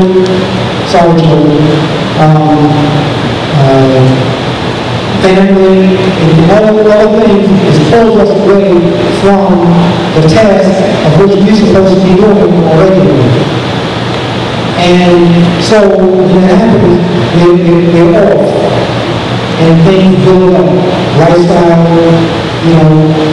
coming off of cooked food diet, it takes time to give your body back those things that it requires, as opposed to intermittently. It's a regular, routine. Also, as the questions get asked, we approach 8 o'clock, and I'm already on high tab, so let's keep the questions very concise, and panelists just try to keep the answers as concise as possible, and so that we can expeditiously move ourselves. So, how do we do that?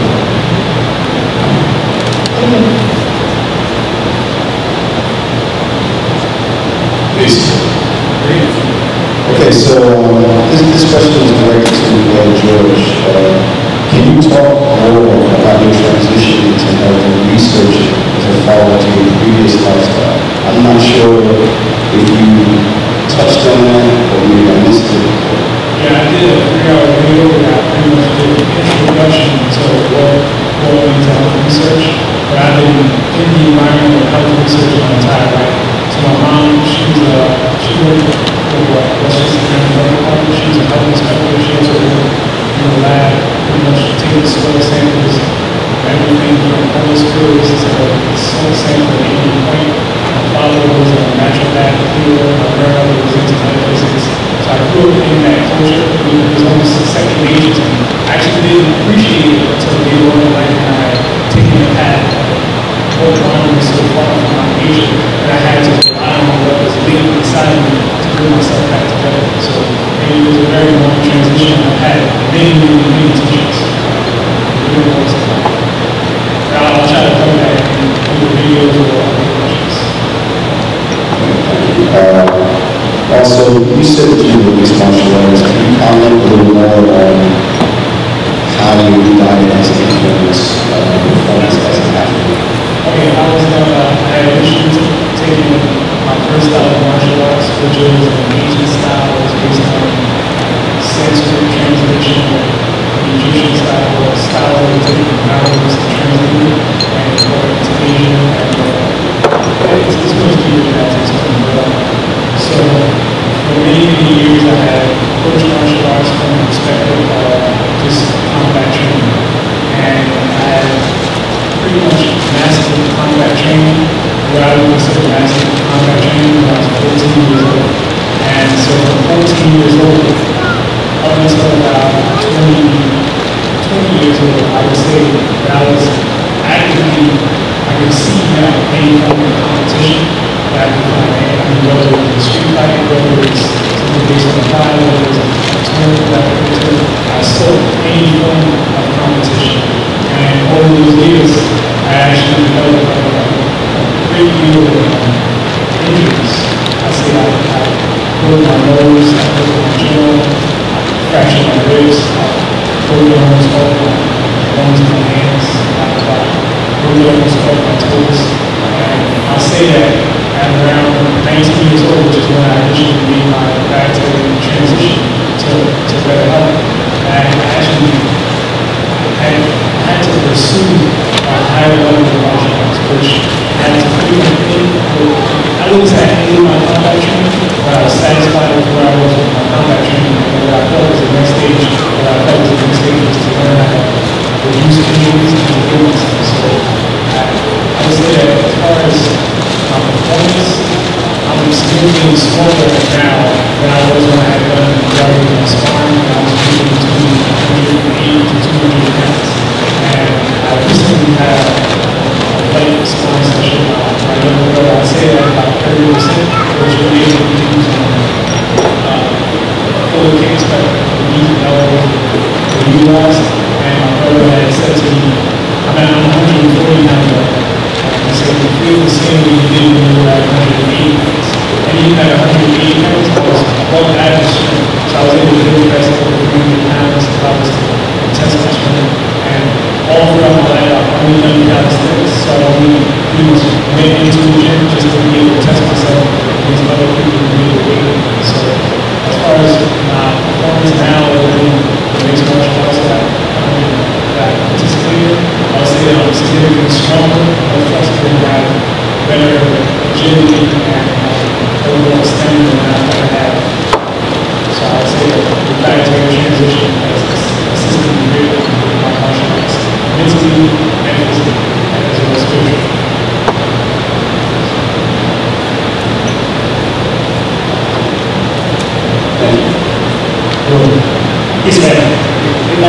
my questions are in regards to detox and nitrogen. I'll pass all three because I think they've got some relativity. Juicing of leafy greens and vegetables, number one. Secondly, how to build deficiencies in multiple vitamin deficiencies. And then third, the mentioning about middle nuts and skins of fruit. How does that all that? All right. So initially you asked about detoxing and juicing foods. And I would have to say that the issue with juicing when it pertains to the skins and things like phytic acid that I mentioned earlier, phytic acid is a chemical compound. And so it's not about the size that you get to or how fine you can get. It's actually a chemical process. And so it chemically accumulates vital minerals which are vitamins. So in order to produce or enhance your mineral absorption, you have to get rid of the compound phytic acid. The only way to neutralize phytic acid are by utilizing phytates, fungus, and bacteria-based compounds that will start to metabolize the phytic acid and will cook the phytic acid and sodium in the water. And I would say that juicing is not recommended unless you begin skin and remove seeds, because there's those compounds that you can really try to. I'm not sure if somebody else has something to say about this process. Just on the point of the nuts and the skins, I go back to the nitrogen issue. Nitrogen as a compound goes up into amines and then proteins. That's what you're detoxing. When you say detox, that's exactly what you're detoxing, and that's what spores, fungus, viral communities use to strengthen themselves. So the only thing that you can use to detox those particular things that the body uses are carbon-based compounds, which means that the best detox elements are going to be fruits to detox the body, as opposed to juicing leafy green vegetables, which have other compounds for the human body. Yeah, I think so.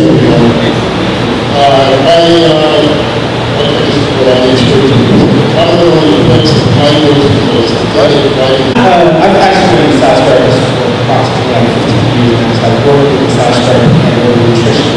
I worked with a friend of mine that actually had HIV/AIDS, and he went with Dr. Seeley's treatment.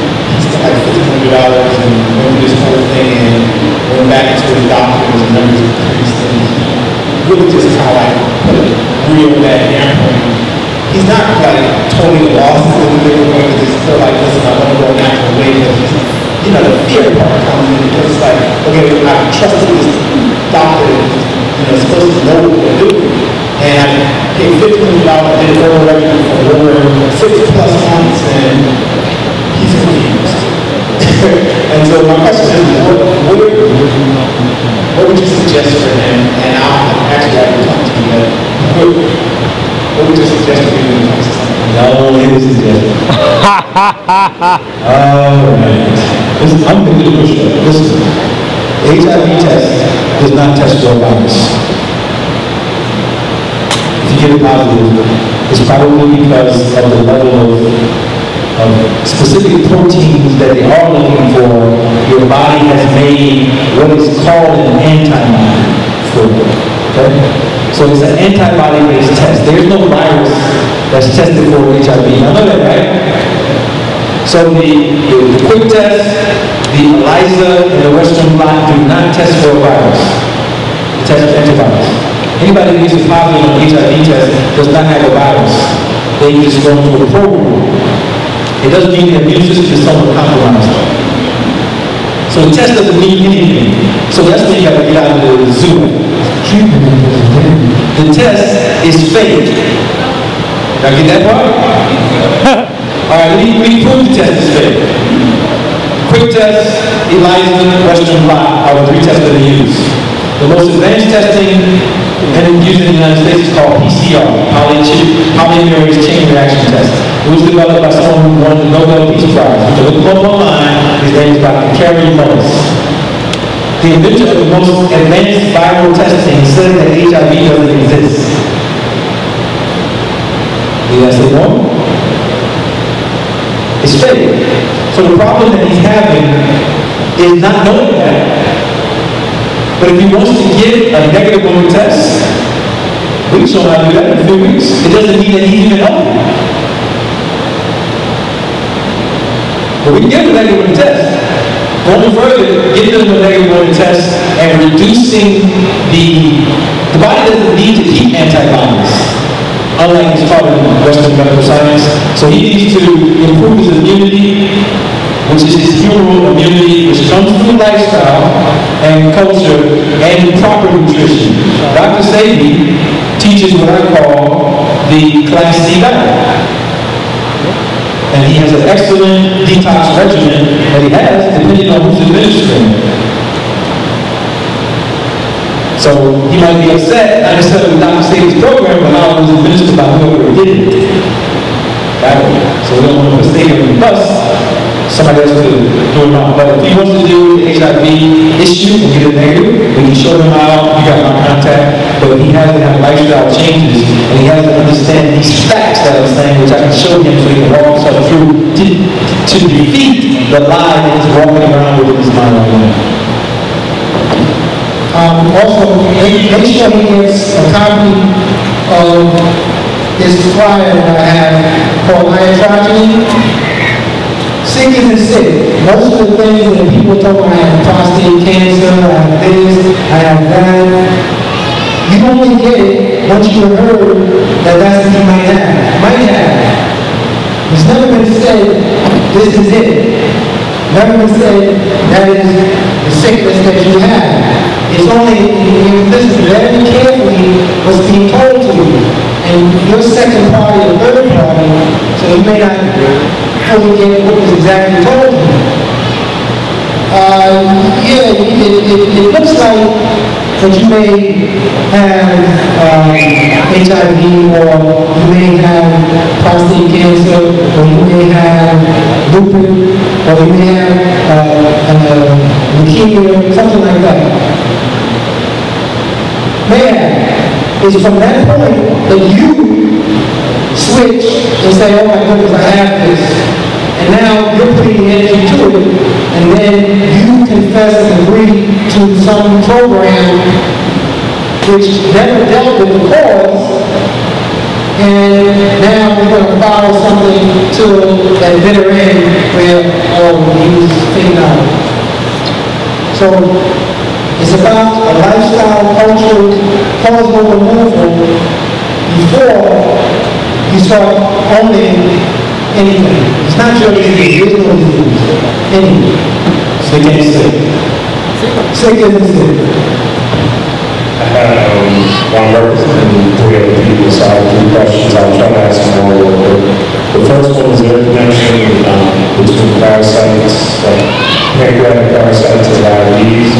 And then the second question was someone who's eating an animal-based diet who has sarcoidosis, what would be your recommendation or approach for them to heal themselves? And the third question is for the system. My wife's a nurse practitioner. She wanted to know what would be the training or the transition from going from nurse practitioner to midwife. Okay, the first question, absolutely yes. You can't have a disease where there's no parasites. So parasites have to come in, not only pancreas, heart, everywhere. Everywhere you have disease, there's parasites, everywhere. Second question, sarcoidosis. You're dealing with respiration issues, nodules in the lungs. Make sure that you're not smoking, weed, whatever, black miles, cigarettes, that's the issue.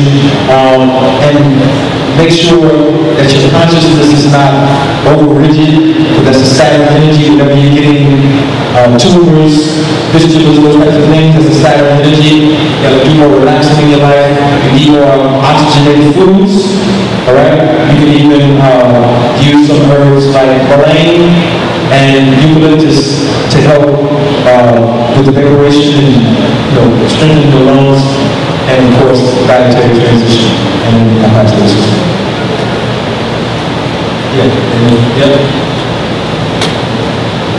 It should be fairly easy for her because she's already a nurse, and depending on what type of midwife or what type of midwifery she wants to practice, she might just contact her nursing board or the American College of Nurse Midwives, because a lot of her coursework would already be done, and she would just need a specialization in midwifery. So it would be hard for her, in other words, to transition from being a nurse practitioner to a nurse midwife. It's just that she needs that specialization, which could take a year or two in like clinical experience. And then going into your governmental structure, what if you're transitioning to that, or what would that entail? Would it be the same thing, or you guys have your own separate didactic training or experiential? What he's asking is, can she take any trainings like with you or Oslo or somebody else that what would that be?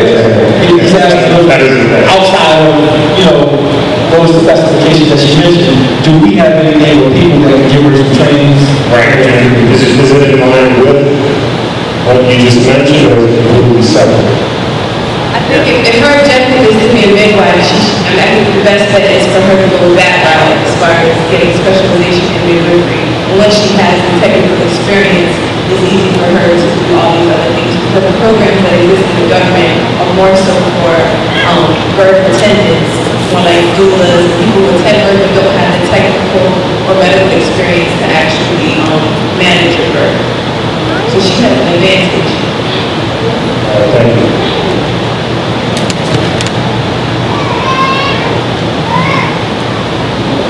Please. My question is, as father for Sister Asasian, I would like to know, can you share with us your experiences with women the average woman who eats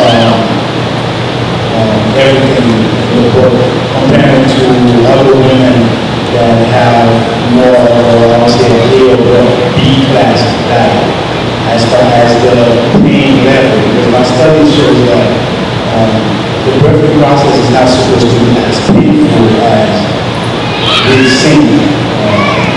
Can you share your experience? Another question I have for Dr. Ali, or anybody who can answer, it appears to me as when the elders, it appears that they are more in tune with the circadian rhythm.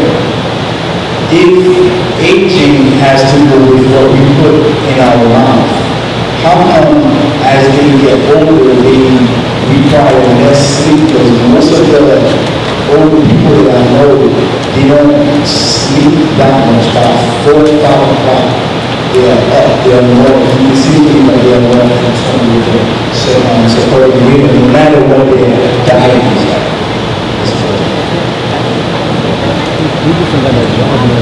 I would say all things equal, you have a better chance of having less discomfort, obviously, if you have a better diet, just because all of your organs are working more effectively, including your uterus. So you probably won't tense up as much, and therefore your uterus functions optimally, and you don't experience as much pain. That being said, I trained with women in Mexico who they wake up and they eat pig skin for breakfast. Some of them, not all, but they had, I would say, not the best diet according to what we just heard here today, like an old-class diet. They went into labor not experiencing much pain. I would say that the bigger variable in it would be like psychosocial factors, and also how connected you are to your culture and yourself, which affects pain levels more than anything. So I see women who spend a lot of time in meditation or connecting with themselves, Catholic women who stay in prayer, or women who are just very self-contained. They tend to have less pain than a woman. She can have a view from herself. Yeah, second part of this question. about the elders and the sleep issue. And you're saying that they seem to be in tune with their circadian rhythm regardless of their diet. I don't know. Yeah, that's a personal thing. I do know that that part is true. They do have a tendency to get up more with the rhythms. It's probably because they're not working and doing other things. It's just too loud. Stress levels create a lot of those problems. I mean, you know, you're eating less. You know what I mean? Even if you're exercising, you're still eating less. And you're probably eating at an earlier time because you're going to bed on time. You're usually not staying up late. So earlier you go to bed, more likely you are to get up earlier, sleep well. Right, exactly. So that's my experience.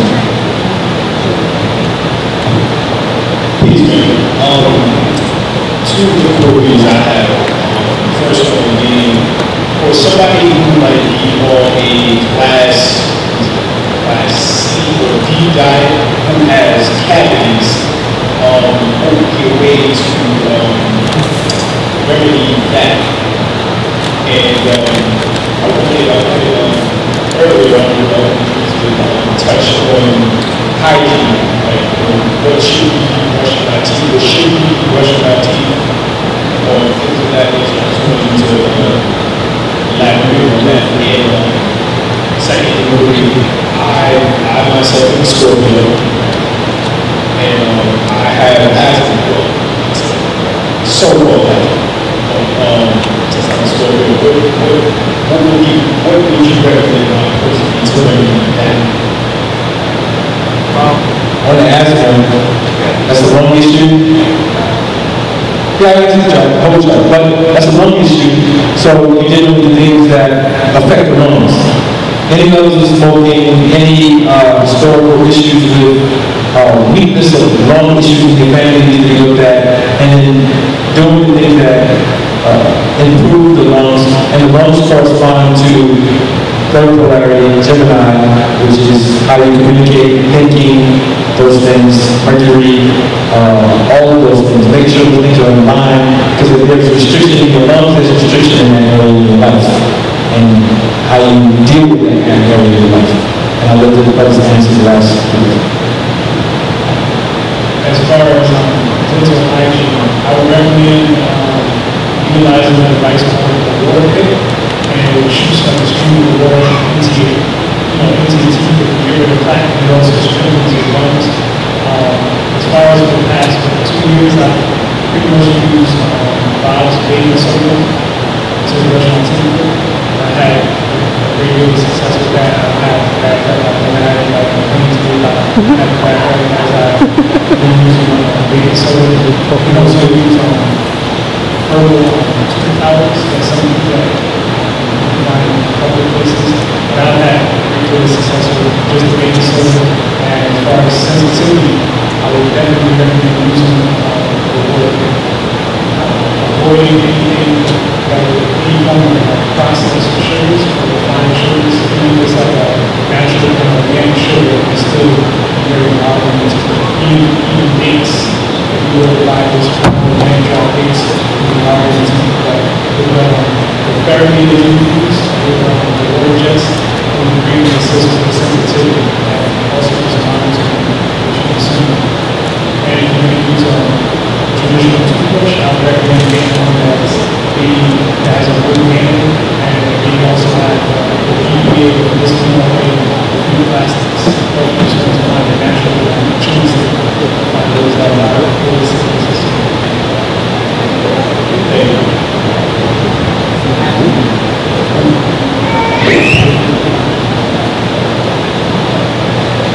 This question is about birth, natural childbirth.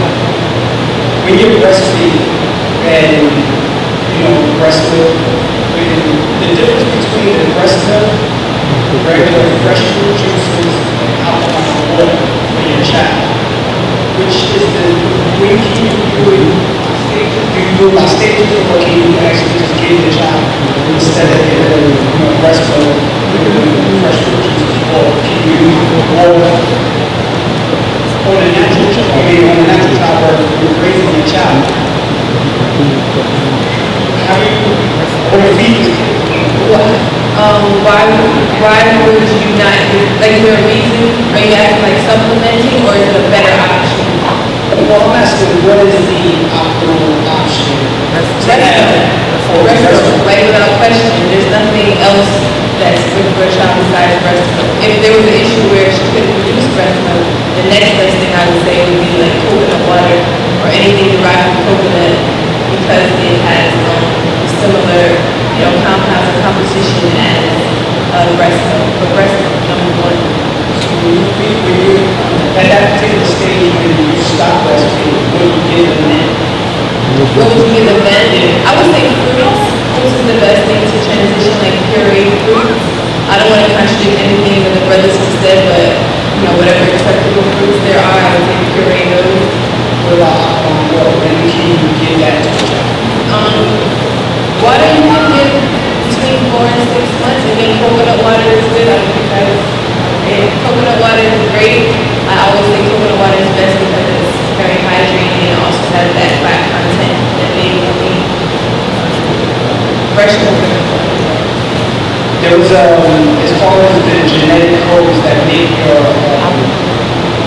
blood, your cells blood, to be able to get that light, what do we do as far as raising that child so that he doesn't, that his body begins to produce that light early?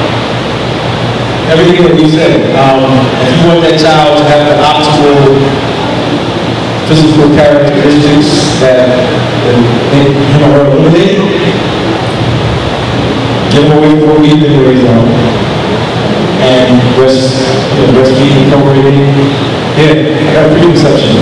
How you can see the child, those conditions will say whether the child goes in a stable environment. And preconceptive diets of the mothers and fathers, of course, what do they eat down to the time that they conceive the child. And after that, what makes somebody grow is just healthy food. And we talked about eating fruits and other things that are vital to them.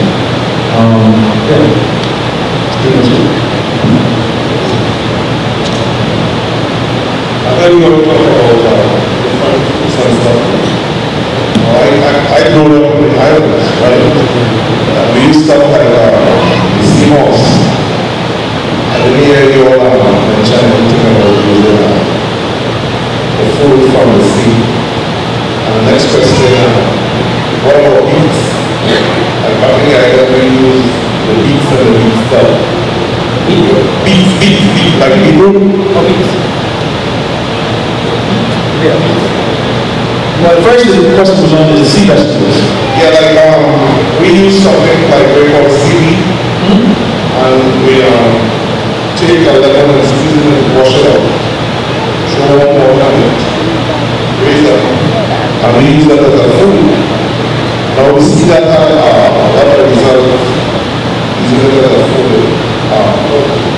But that might sound like only 16 and I don't know that. My kids are seeing outside. When I was asking stuff about the baby, actually I feed my wife. She's this is the complexion. But I feed her for 9 months on green food. My daughter was about Thursday yesterday. I saw her on purple. Green purple hue. Is he saying beets? No, I already talked about beets, but I was talking about how I grow my things and what I did with my wife.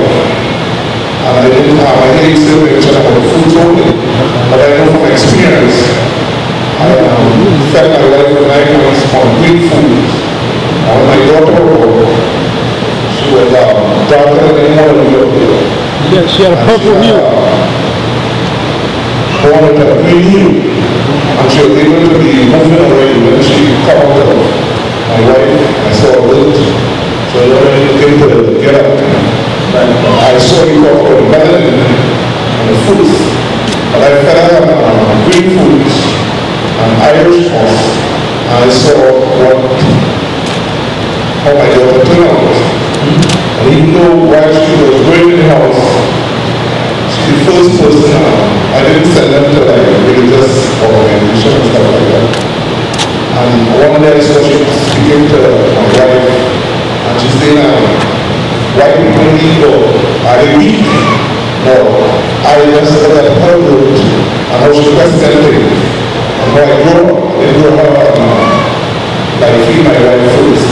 And I see her intelligent level, even though in the European model she's attending one of the best schools in Harvard, Brooklyn.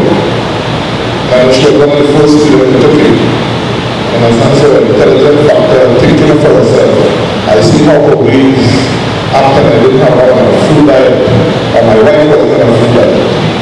So I'm just telling that story because I know my kid. I'm gonna get the thing on He's only 16, right? And they were grown on coconut and like what we call the moss. Keep it up. Keep it up. Right?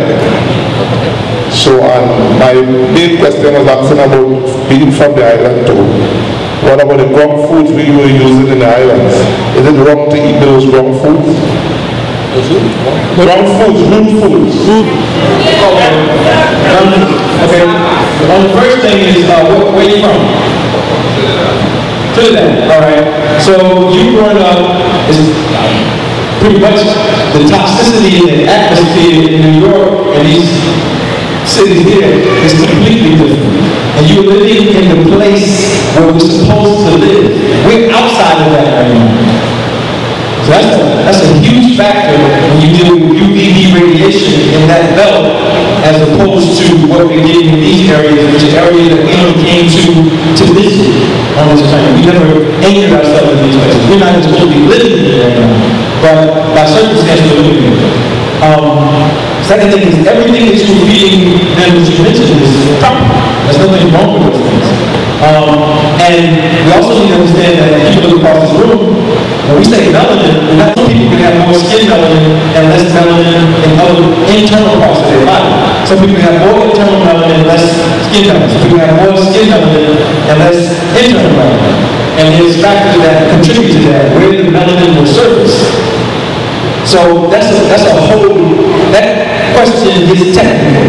Why certain people, when they eat certain things, it replenishes the melanin to a specific system. And this is why I teach the 12 system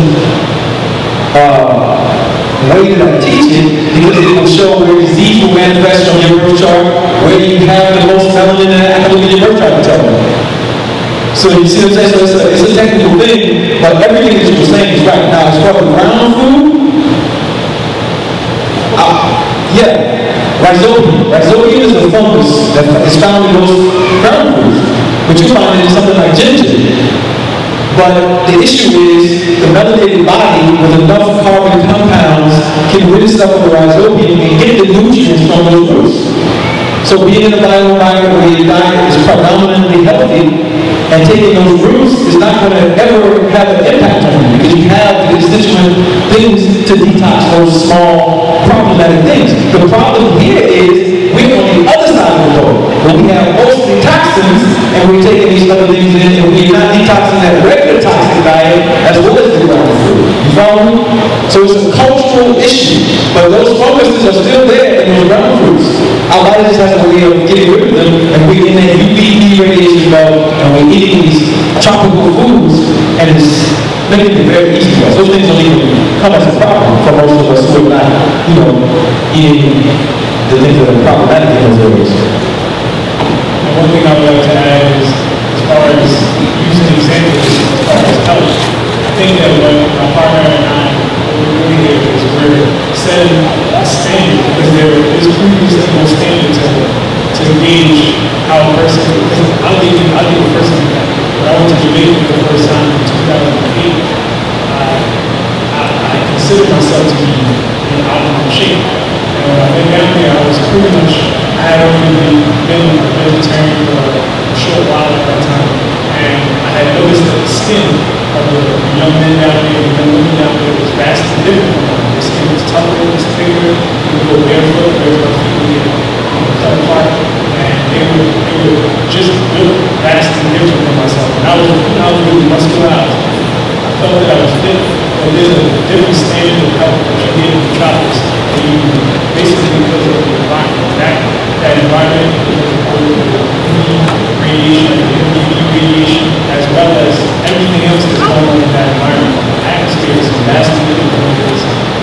so what we're trying to establish in our partner, I'm trying to do with Urban Health Science Initiative is to build our own lab so that we have like statistics and facts that are based on our own version of outcome, so that we can continue to raise the bar. Something like that. Wow. I had a person who had a bone marrow cancer, his sister brought to my attention bone marrow has, and she said the fourth stage is the fourth stage of bone marrow cancer. I told her I would try to contact you or try to get some information on what she can do or where she can go because she's at that point where nothing's working. Where did she live at? When did you live at? Okay, so she goes, how old is she? I have no idea. I was with my sister a couple weeks ago. Okay. You just have to contact me to get to it, to help you with that. That's a serious issue that needs direct attention. And before we leave, I will make sure that we got my contacts so we can get up with it. Because we don't want to finish the Okay. Thank you, family. That was wonderful. Few announcements. Make sure before we leave here, we leave this place spotless, clean, detox. We thank everybody that showed up for this weekend. It was awesome. We thank the National Black Theater for giving us a place. Give it up for the now being staff. We're going to keep you posted on the other events that are coming up. If you want the DVDs from yesterday and today, you can see Brother Hanif. Everybody know Brother Hanif, all the DVDs. Raise your hand. Give it up to the staff of ARNA for showing up, volunteering their time. The old ladies. Some of y'all who have been at the groups. I saved y'all on the weekend. Go ahead, brother. Simon? Say it again. Simo, What about? how do you feel? Yeah, I have my own classification as to how I rate various fruits and vegetables, and because I don't have any statistics that I can use to back my findings, I actually have to wait until I produce it myself, because I don't like to put myself out there with information that I can't use or that people can't use to reference it. But I would not recommend the CMOS or utilizing the CMOS for the reasons that I mentioned with other types of plant compounds, but there are some sea vegetables that can be utilized for enhanced health. And I would recommend like boots, which is about boots.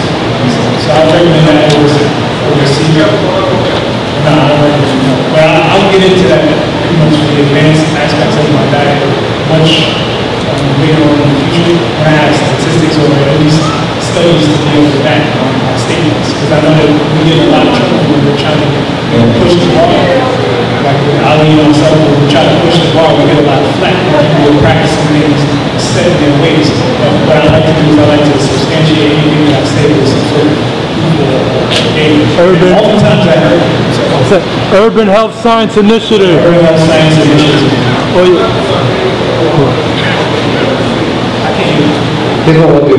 We'll just wrap it up. You guys can answer you guys want to leave us up at the end. All right, so take your questions. Again, make sure you keep this place clean. If you're signing up for the health readings tomorrow, make sure you see Brother Troy. He's holding the clipboard up. We'll be doing them so we can complete, take the diagnosis. Some people want to be a part of that study. And you're going to have to make sure you stay honest with us. Come 6 months later talking about, I did it, you said it didn't change. All right, let's give it up. Let's give it up. Yes. Here we go.